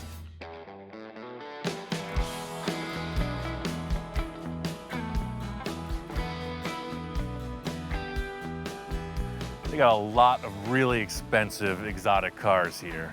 I was looking at this McLaren mostly because it has a side vent profile that mimics what Victor and I were discussing. There's also a lot of stuff that I can't even pronounce. Carbon fiber, one-off prototype supercar stuff. This McLaren has a door that opens by a wave of your hand. I don't know how it works. A heat sensor? It's like the magic touch. Look at that. Yes. Super cool. Some of the things I was really paying attention to were the side vents, the exhaust placement, all the different features on these supercars. This would be a pretty interesting design for Victor's windshield, where the center comes through like that. I love these little fins coming off too. You don't see that. Same thing, all these cars, they have that divot in here and then flat. Some of them you see the engine, some of them you don't. All of these artistic things you're seeing are also for function. Tons of air vents, streamlined, just everything about them is about making the car fast and efficient. There's one bluish black car, all hand-laid carbon fiber. The exhaust is incredible. The interior is unreal. It looks like a video game rendering, but in 3 dimensions. It's like looking at any artist's work. They go through this phase or that phase. You see the work progress, and you look at the early cars, you see how it's evolved into what's going down the road today. So you can see how they're kind of dated. You know, the more modern ones are way more radical than these. Same thing with this one. That's the crazy thing. When you see the super modern stuff, if you didn't know the history, you wouldn't be able to identify them just by the look. But after studying it for a bit, they're pretty easy to pick out. You know what brand's what when you're looking at certain aspects of the vehicle. Walking through the center of the show, this is where they have all of the hand-built, one-off vehicles. A lot of aluminum bodies, just really incredible design and fabrication skill. I think this is freaking great, man. We're looking at this aluminum body that was made in the 50s or 60s. Very simple craftsmanship and tooling, and the result is like world-class finish. This guy knows his work for sure. This car's in bare metal, no filler, you can't see any seams, and there doesn't appear to be any waves in the panel work.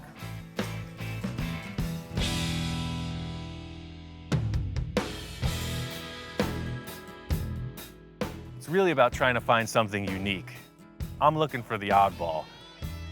There's this 1936 Scarab. It's like a minivan from the past. Incredible. The thing I love about 30s cars is the Art Deco stuff. This is totally inspired by some kind of an insect. You see the beetle on the front, the way this all opens up. I don't even care how this applies to the car we're doing, but come on. Flathead V8 in the back. I want this. I'll trade this guy 6 cars for this car.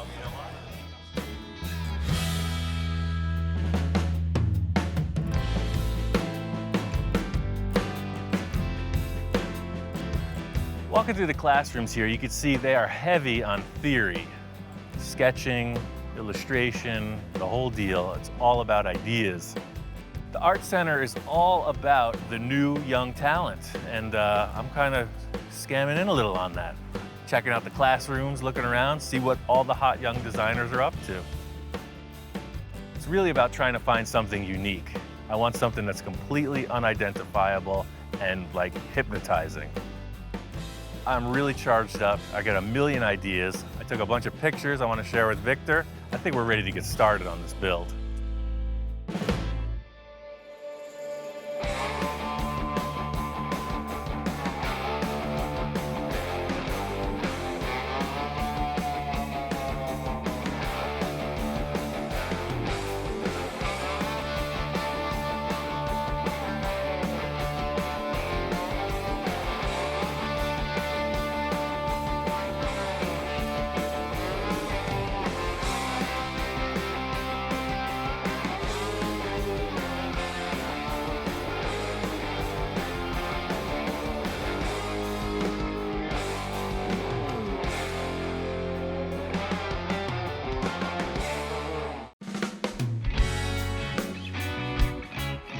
We're down the road on this crazy journey, and there's still a lot up in the air. One thing I do know is we're building a complete custom body on this car. We're just going about it in a slightly different way.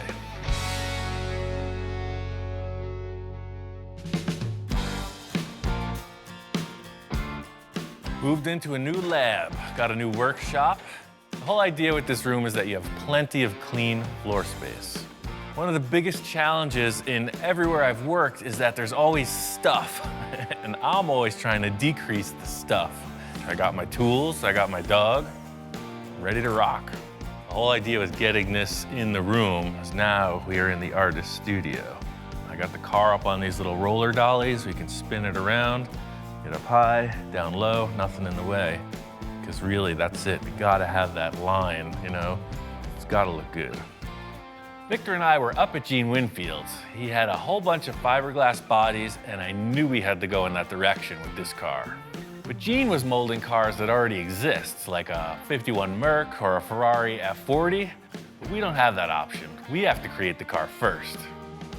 It's just like this car model. You know, imagine we had a full-size 57 Chevy, and we made a mold on it, we would end up with a car body just like this.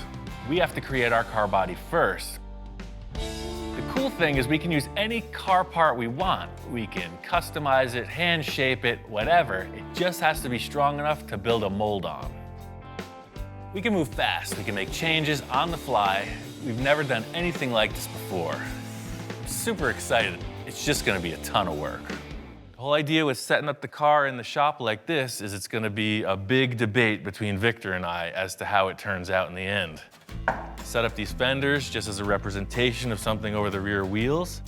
I know Victor loves the idea of this really low trough. You'll see the engine and the other components in here. This is directly in the way.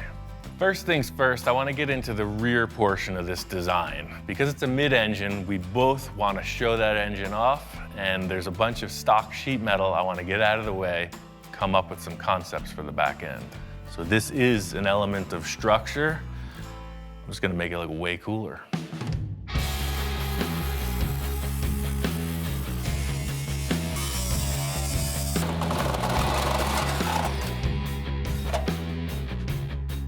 You can see now clearly the strut tower in here. And if you look under the hood of any front-engined, car for the track, they'll have this flange that bolts on here and then a cross brace.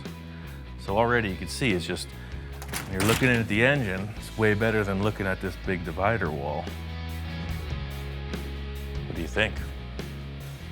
Dude's always on board, he's 3 years old, he's getting himself into trouble, banging his head into stuff. He's always putting his nose in my business, and I'm sure he's totally liking the smell of the fine German machinery. We don't get a lot of that, and I think he's just taking it all in. Hey, what happened to your face? You were such a cute puppy. You look like a boxer.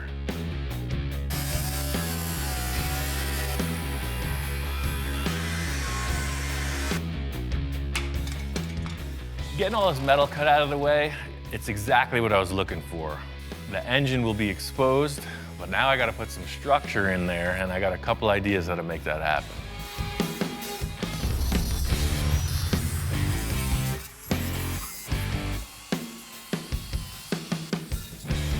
I know what Victor and I are going for in this portion of the car, and that is looking down into this and seeing a lot of cool stuff. Just like with all the supercars, whether we have glass or it's just open, it's gotta look cool. Right now it looks like a bunch of sheet metal that we cut out.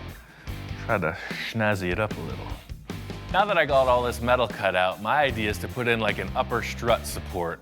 It'd be easy just to throw a piece of tube in there, but I want it to look cool. Race cars, they try to lighten everything up. I'm gonna do the same here. So that's the thing, I got the center marked here, and I'm just gonna go every 2.5 inches and scribe across, so 6.5 to 9. I'll just center punch, drill all these with a hole saw, and it'll just look like a nice lightened race car style bracket. I'm just gonna pre-drill these with a 1/4 inch hole and then hole saw it up to, I think, about 1 inch, whatever looks appropriate. There you go. Now you got a bunch of small holes. Now I'm gonna make a bunch of big holes. The hole saw leaves a bunch of kind of scratch marks and loose pieces of metal hanging off, so the die grinder cleans all that up. There's a few different fittings on that tool. It goes from coarse to fine. In the end, you end up with something that looks like a piece of jewelry. Boy, it just looks kind of like a, If this thing's sitting on a table, you don't know what the heck it is. Is it a musical instrument? Is it a weapon? Is it an upper strut support bar? Who knows? So the last thing I want to do is put a finish on it. Eastwood's got this cool surface finishing tool. It provides like a brushed finish. You hear like brushed aluminum, brushed stainless. You see it on your refrigerator or something like that.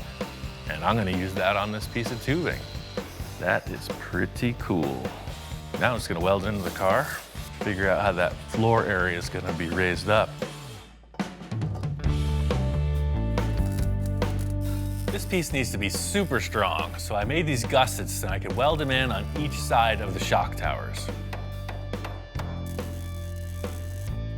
The next step is twofold. I need to create somewhere to mount all of this rat's nest wire harness stuff and create something that looks cool that follows the design Victor and I are looking for. Paper templates are the time-tested thing for sheet metal fabrication, so that's exactly what's happening here. It's always easier to cut some cardboard than to waste metal.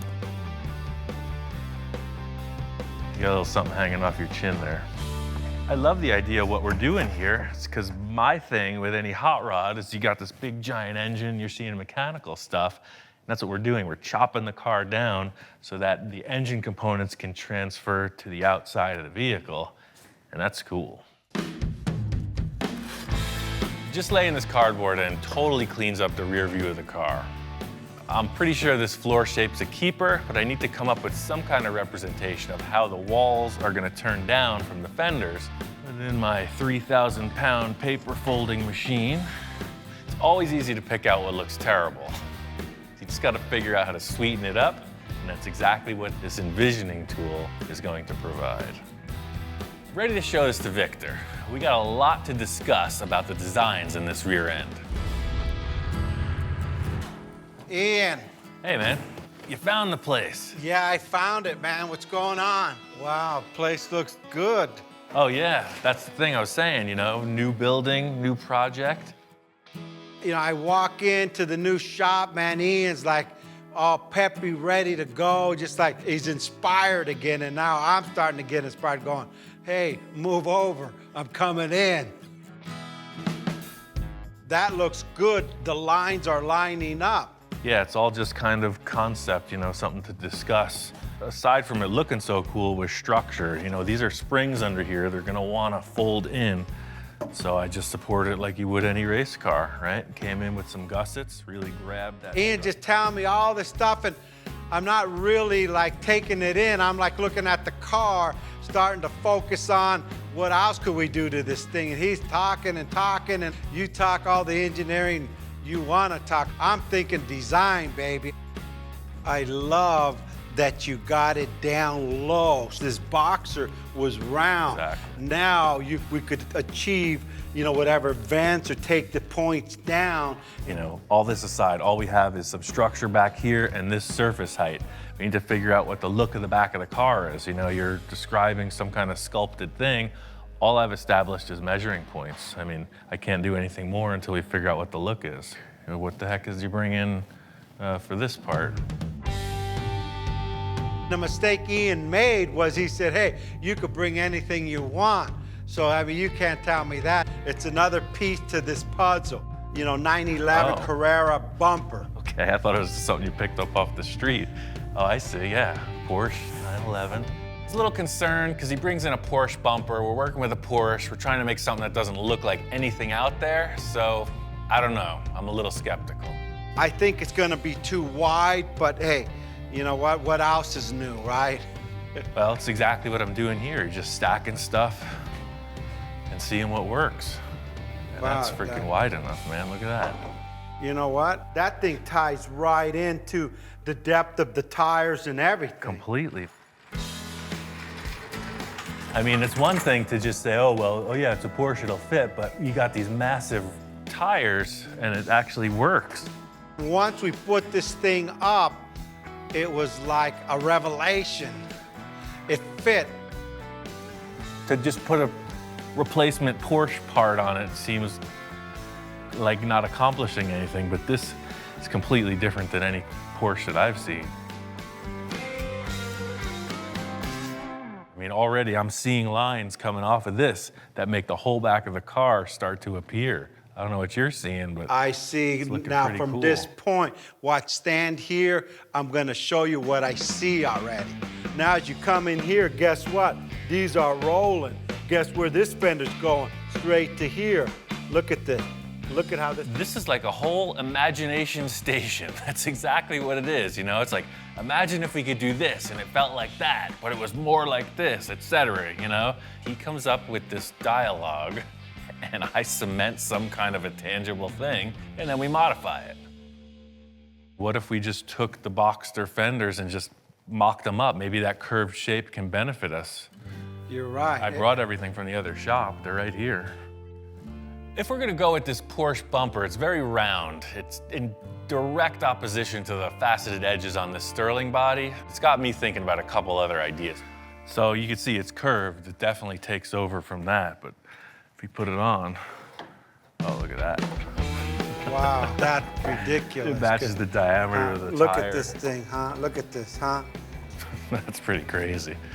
The rear bumper and the fenders are really a huge breakthrough because they're not the end result of what the style of the car is. We just need to create surfaces to sculpt off of. It's exactly what you're describing, man. It's like down, Wow, yeah. up, and over. The lines are all there. I mean, now it's an open canvas. We have a lot of depth to work with, so This is that's exactly what I pretty needed, cool. man. I'm gonna show you a couple tape lines that I'm considering with the angle of these walls, because that rear deck portion is quick and easy. The main thing I want to figure out is when you're looking at the car, what are the proportions? How does this engine bay get closed in? How does it flow into the rear quarter panels? Because that's a huge element of how the rest of the car is going to be styled. So this is the angle both sides will be at. This will just get moved over, trimmed out. But these are our dimensions, you know? None of this is going to be visible in the end. This is just going to be a rolling shape that comes right out of that trough. Ian, what do you think about a slight curve on that? Well, I got the slip roller. Let me put it in there and we'll see. Look at that. Wow. Totally good call.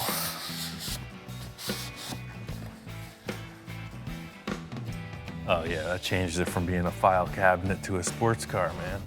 Now you can see it won't be such a tight radius. It's just gonna flow right out, over, down into here, and then you already have your fender built.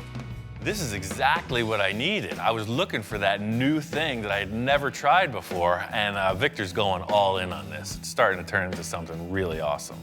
Well, if you're cool with that, I could build those panels out of metal, and we could figure out what these fenders are gonna look like. I can't wait to come back in tomorrow to see what he does with this. It just inspires me for the next part of this car. I got a whole bunch of more ideas on this car. We just started. Starting to fit up the rear view of the car, and the first thing I wanted to accomplish was getting this driver's compartment separated from the engine compartment. I got this panel in before I could get this structure finished for the side pieces. These tubes here are going to be the support structure for the side panels we discussed.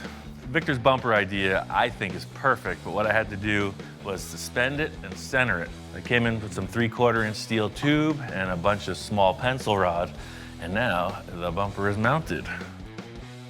This panel here is going to have a rear window in it, but I don't know how that's going to look until we get these sidewalls in. Victor and I are committed to this, so I'm gonna put the floor in and build the sides.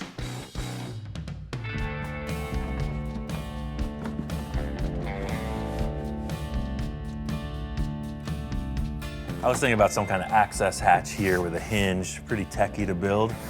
Victor said, why don't we just part it right on these two braces and this whole center panel just pulls out. I had all this scrap foam insulation outside.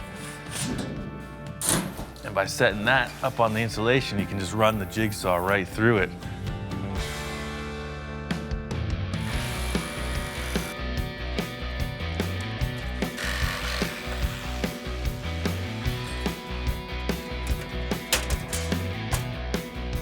I'm gonna do this whole portion of the car in aluminum. My plan is that it's gonna stay with the chassis. It'll never be molded in fiberglass, so I want it to look really bright and cool.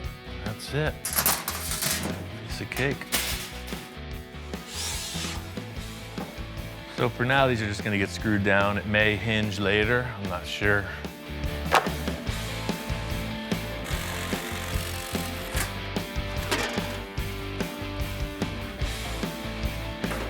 The whole thing with these panels and them being aluminum is that it was my choice that they stay with the car through to the end as a showpiece. So to see them in place is pretty satisfying.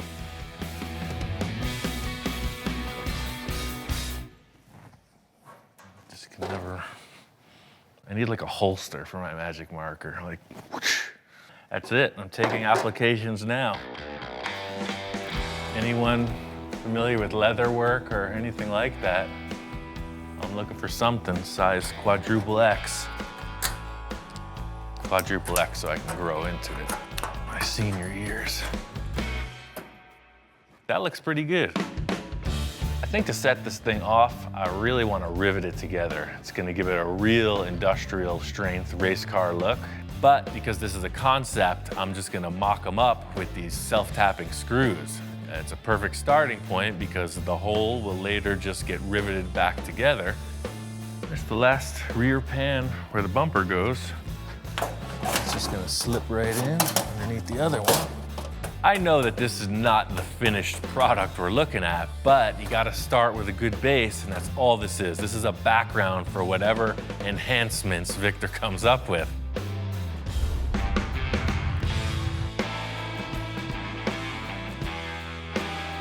Came out to the Pomona swap meet with Victor. It's one of the largest swap meets there is. It's the go-to place to get what you gotta get. They have everything, including the kitchen sink. That's the deal. It's a full-on treasure hunt. Hey, what do you want for this box of books? I'll take 10 bucks. You'll get 10 bucks for that. It's my favorite show ever. For those that don't know, Monster Garage was like the show that brought the builders of the world onto television. Anybody who's anybody tried their mettle in the Monster Garage. We got the whole kit right here, man. This is gonna teach us how to build a custom car. This is awesome. I think we could just go home now. We're looking for the lights, fenders. Let's just try not to get distracted. There's too much here. I know how you get off on a tangent sometimes. Let's try to stay focused, man. We're on a mission. The main mission today is to just find shapes. You know, anything representing a fender line, a hood line, lights, who knows what's here. That's what it is, treasure hunt.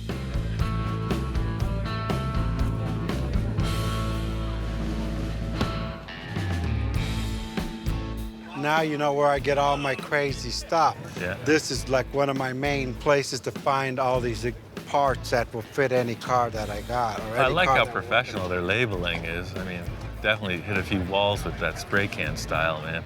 It's too perfect. Here you go. Here's the radius of the front. I mean, there's a million other shapes in the world. Just because it's an old Plymouth, you know. Try to detach yourself, man. We're on the better side.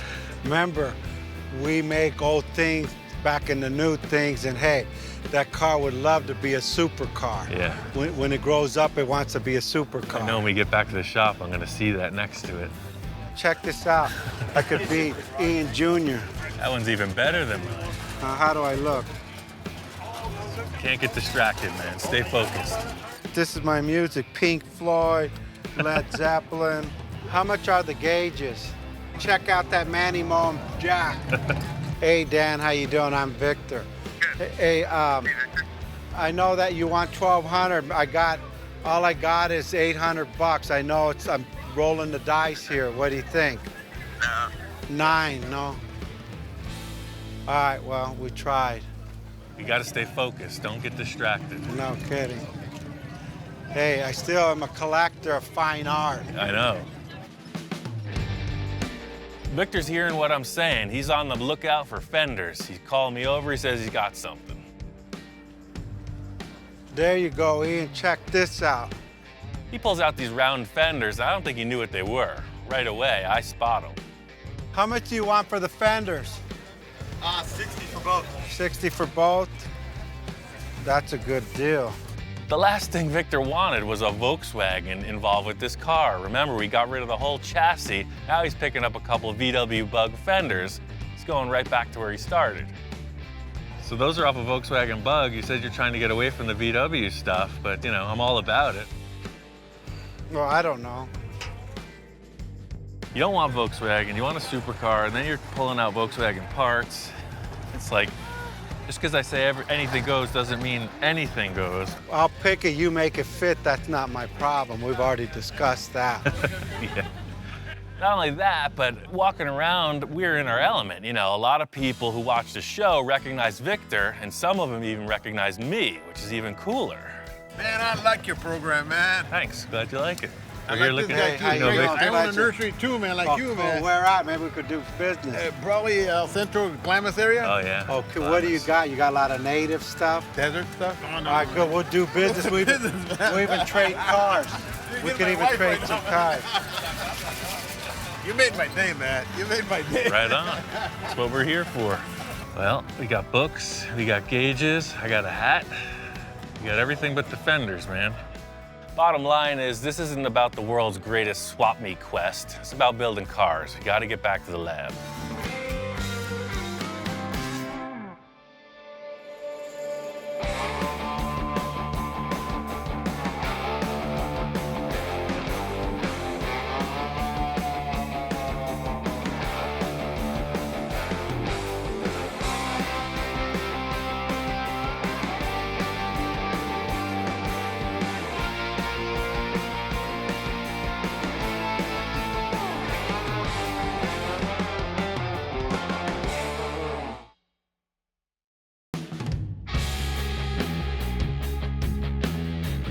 My friend Victor called me up about another development on a recent car project we had.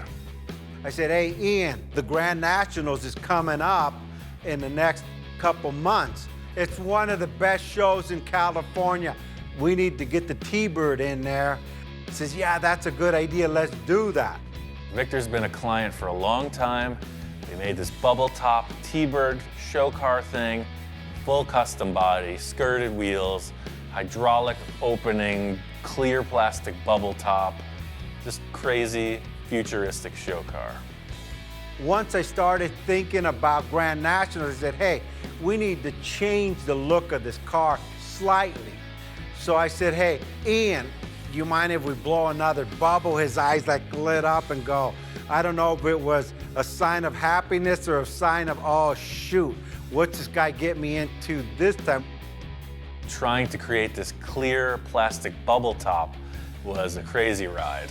We figured it out, very grassroots in how to accomplish this. Had a couple failures, a lot of research and development. The way that we have set up, it's very limited sight inside the oven. Until the thing cools off, you never know how it's gonna stay in shape. It's sort of a Wild West shootout trying to figure out when to turn the heat off, when to raise the lid, and you never know what you get till you take the box and open it. The one we want to blow has got to be into proportion with what that car really is. It's a spaceship coming down to Earth.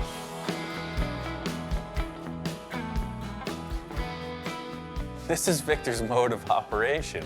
He just does this with all of his cars. It seems like he just continually refines these vehicles until maybe he's happy, and then refines them again. I know the car's gonna get a lot of attention because it's unusual. They're gonna go, why would this man do this to this car? And I'll just say, hey, well, Ian told me to do it. I'm really excited to get this thing to the level where he wants to show it, and hey, what's not to like about an awesome car show? I get over to Victor's, and he's got the whole T-Bird torn apart. It's taken back down to primer, and it's like Groundhog Day. It's like I'm revisiting ground we've already covered. Just like all my projects, I'm my worst critic. I mean, everyone thinks it's done, and I'll say it's done, but in my mind, what if? So there was a lot of what ifs on this car. My idea was lower in the front, bigger bubbles in the back. We got the classic setup. We got the barbecue grills, we got the wooden buck, and we got the box set up, just like we did the other bubbles. We're gonna blow one more bubble and try to refine it just a bit more. Practice leads to perfection. So we kind of revisited all our issues with the earlier model and stepped it up big time. Way more structure, new wood, stainless steel. Victor's bringing in his backhoe this time. You can see his game is in serious mode. None of these flimsy contraptions to lift the unit, full hydraulic power. It's on.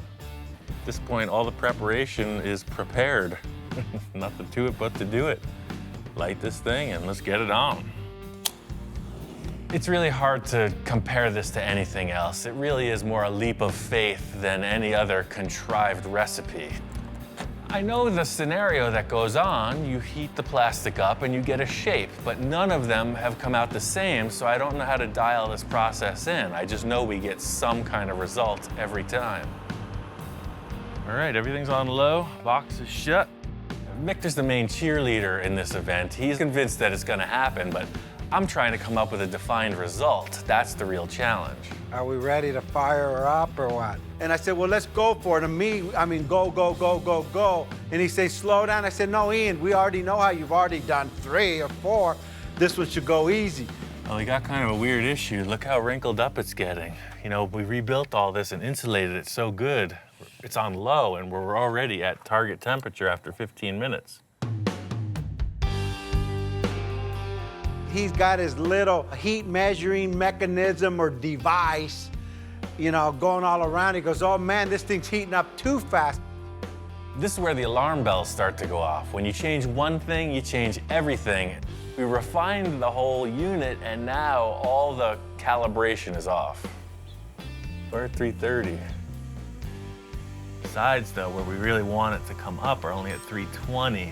So the center of it's definitely hot, but the sides aren't. Well, we're not getting consistent heat. The back is 20 degrees cooler than the front. We're just having inconsistent heating issues here. You know, one minute I feel like we're winning, the next minute we're failing. I'm adjusting the grills. I'm trying to adapt to the current conditions. Bottom line is the plastic is heated up. We gotta do it right now. We got one last shot at this, so it has to be right. It seems to be doing what we want. All we gotta do now is pull it out and see. Oh!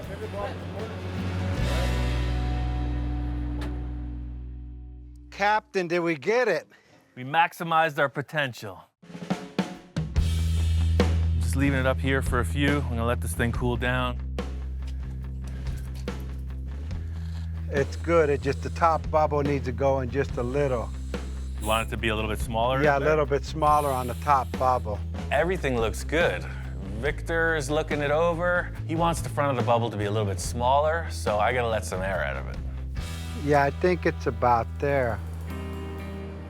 We pull it out of the oven, and in looking it over, as time passes, it's deflated. We lost all that definition, man. Let's try to blow it up again. It all went away. I took a shot, tried to add more air to it, but it's already hardened. It's not blowing back up. Ah, man, we didn't get it. It's off the buck. There's no more shape in the back. I think it's a loss. We get the bubble out of the oven, and it's not only deflated where he wanted it to, but it deflated where we don't want it to. And at this point, you know, I just look over at Ian and I didn't know if there's anything more he could do to save this bubble. It's cooling off at a rapid rate. Last-ditch effort. The only thing I can come up with is put it back in the oven. Try to reheat it, try to save it. Ian said, turn the barbecue grills back on. We're gonna reheat this thing and inflate it again. I know this is our last try at this. It's our last sheet of acrylic.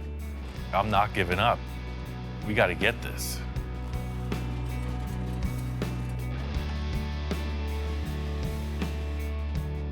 Victor's a great client because at times like this, he keeps his head together. Somebody might fall apart in a crisis situation. This is how he rolls.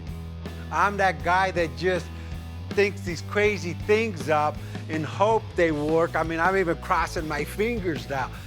Where we're gonna end up, nobody knows. I think Victor's kind of an adrenaline junkie. He just likes to go for it. I'm running around trying to get this thing heated evenly and then slowly let the air in. It looks like it's working. Seems to be doing just what it did before. It's taking its shape again. It's a good sign. Just gonna let it cool like this and not take the air off until it's solid. I am totally lucky that this thing reinflated. Completely dodged a bullet. It was a total fail. Looks like it's gonna recover. And I'm glad that we did what we did, because originally the front bubble was too big. It was gonna look like a baseball cap. And it did deflate probably 2 or 3 inches. Way better, yeah. Victor and I are walking around looking at it, and it seems like we got what we needed, but you never know till it's out of the box and right side up.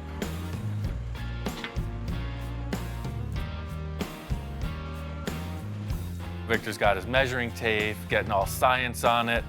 I'm not gonna be convinced till we see it on the car. It's like, what the hell is that? Hey, it's some kind of cocoon alien being coming down to Earth to visit Trump. Just like with the setup, there's a lot of tear down. Now let the thing cool, unbolt it, unscrew it from the backboard, trim it out before you could even see it in place. This is it. It's our last chance. It's this or nothing.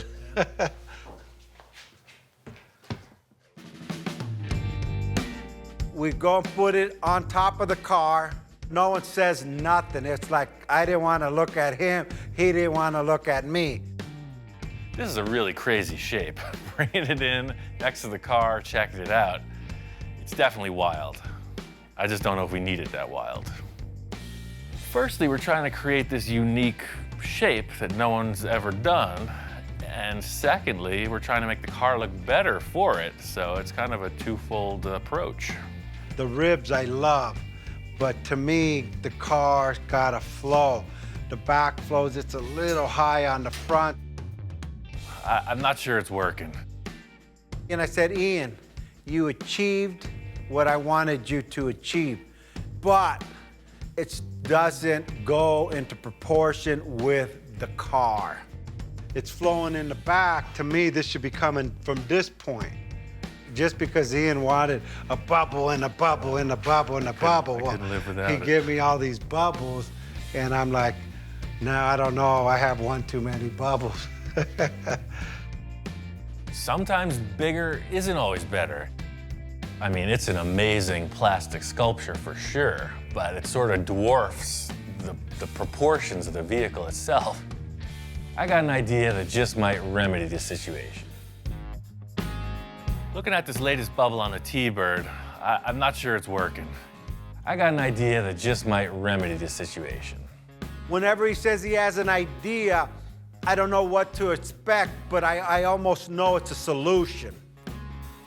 Sometimes you gotta take things to the extreme to realize it may not be better. The whole grass is greener on the other side scenario sometimes doesn't stand up. Got me thinking about one of the earlier ones we made. The second bubble we blew was actually really nice. It was almost like a chop top. It was pretty low, super streamlined, just a perfect shape. Ian said, hey, remember the second bubble we did like a while back? I said, yeah. And luckily, I don't want to say hoarder, but I don't get rid of nada. I told Victor about my idea to use that bubble, and he ran with it. Now that we got this old bubble, it has a different flavor.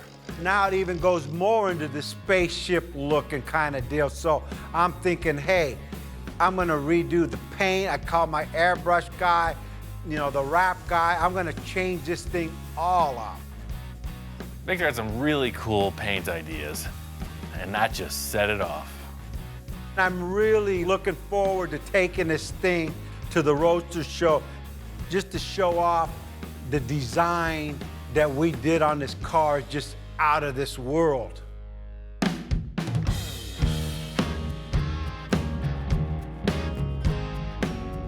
It's a 3-day event. Victor's gonna get here over the weekend.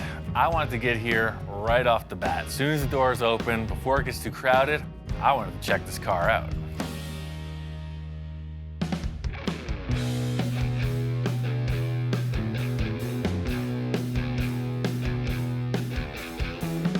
Finally got this car finished. The reason we decided to go with the smaller bubble is it just looked more streamlined. We made all those crazy accomplishments with the ridges and everything else, and in the end, we just felt like maybe that showed the car off better. It's got a really slick, low, streamlined look. The show just opened. We got loaded in. People are on their way. I'm interested to see what the response is. Cool thing about this car show is everybody's here. A lot of old friends, Rich Evans, Gene Winfield, all the folks from the magazines, a lot of folks that watch the TV show.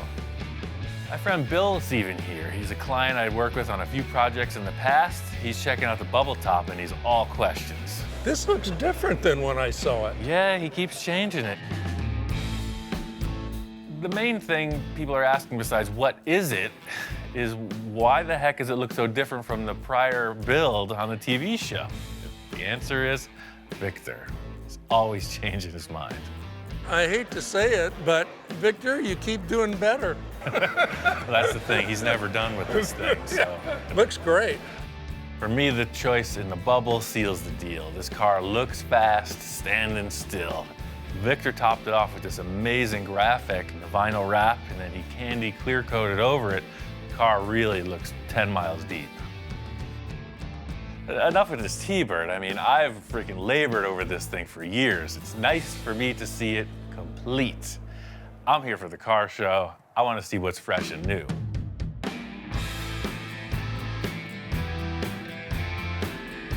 There's every different style of car here. The one thing in common is that they're all super refined. This is a top-notch event. Gotta check out the lowriders. This is where it's happening. I'm just always fascinated with the paint jobs on these cars. The hours they just spend on a paint job, it's like it takes as long to build a car as it does to paint it. Look how the pinstriping just freaking lights up on this. It's out of control. Look at the engine lid on this thing. That's probably vacuum formed, but the same thing, it's definitely acrylic.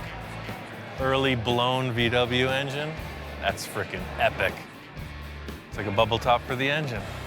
There's tons of 50s cars here. You know, that's when the scene was really in its heyday. So the Tri-5 Chevy exhibit is in this building, and you can see they got them dialed in.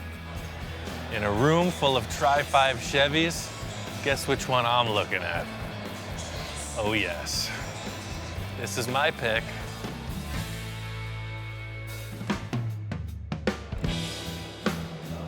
This is a car built by Gary Wales. I was introduced to him at the Pasadena Art Center show.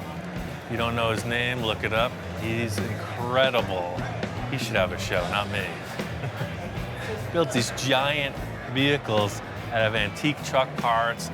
He builds hot rods out of super nice, like Rolls-Royce parts.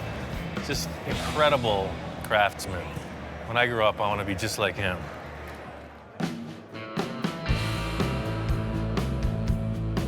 The Amber Award is not a color, it is an acronym. America's Most Beautiful Roadster. That's what the Amber stands for. And it's like the world-class, best of the best, most beautiful roadster. This room is all the Amber Award contenders, and if I had to pick one, this is my pick. Well, this thing is completely customized, every bit of it, but I like the fact that it doesn't try too hard to look expensive. It's easy to just get carried away with $1 million schemes, and this thing is just classy.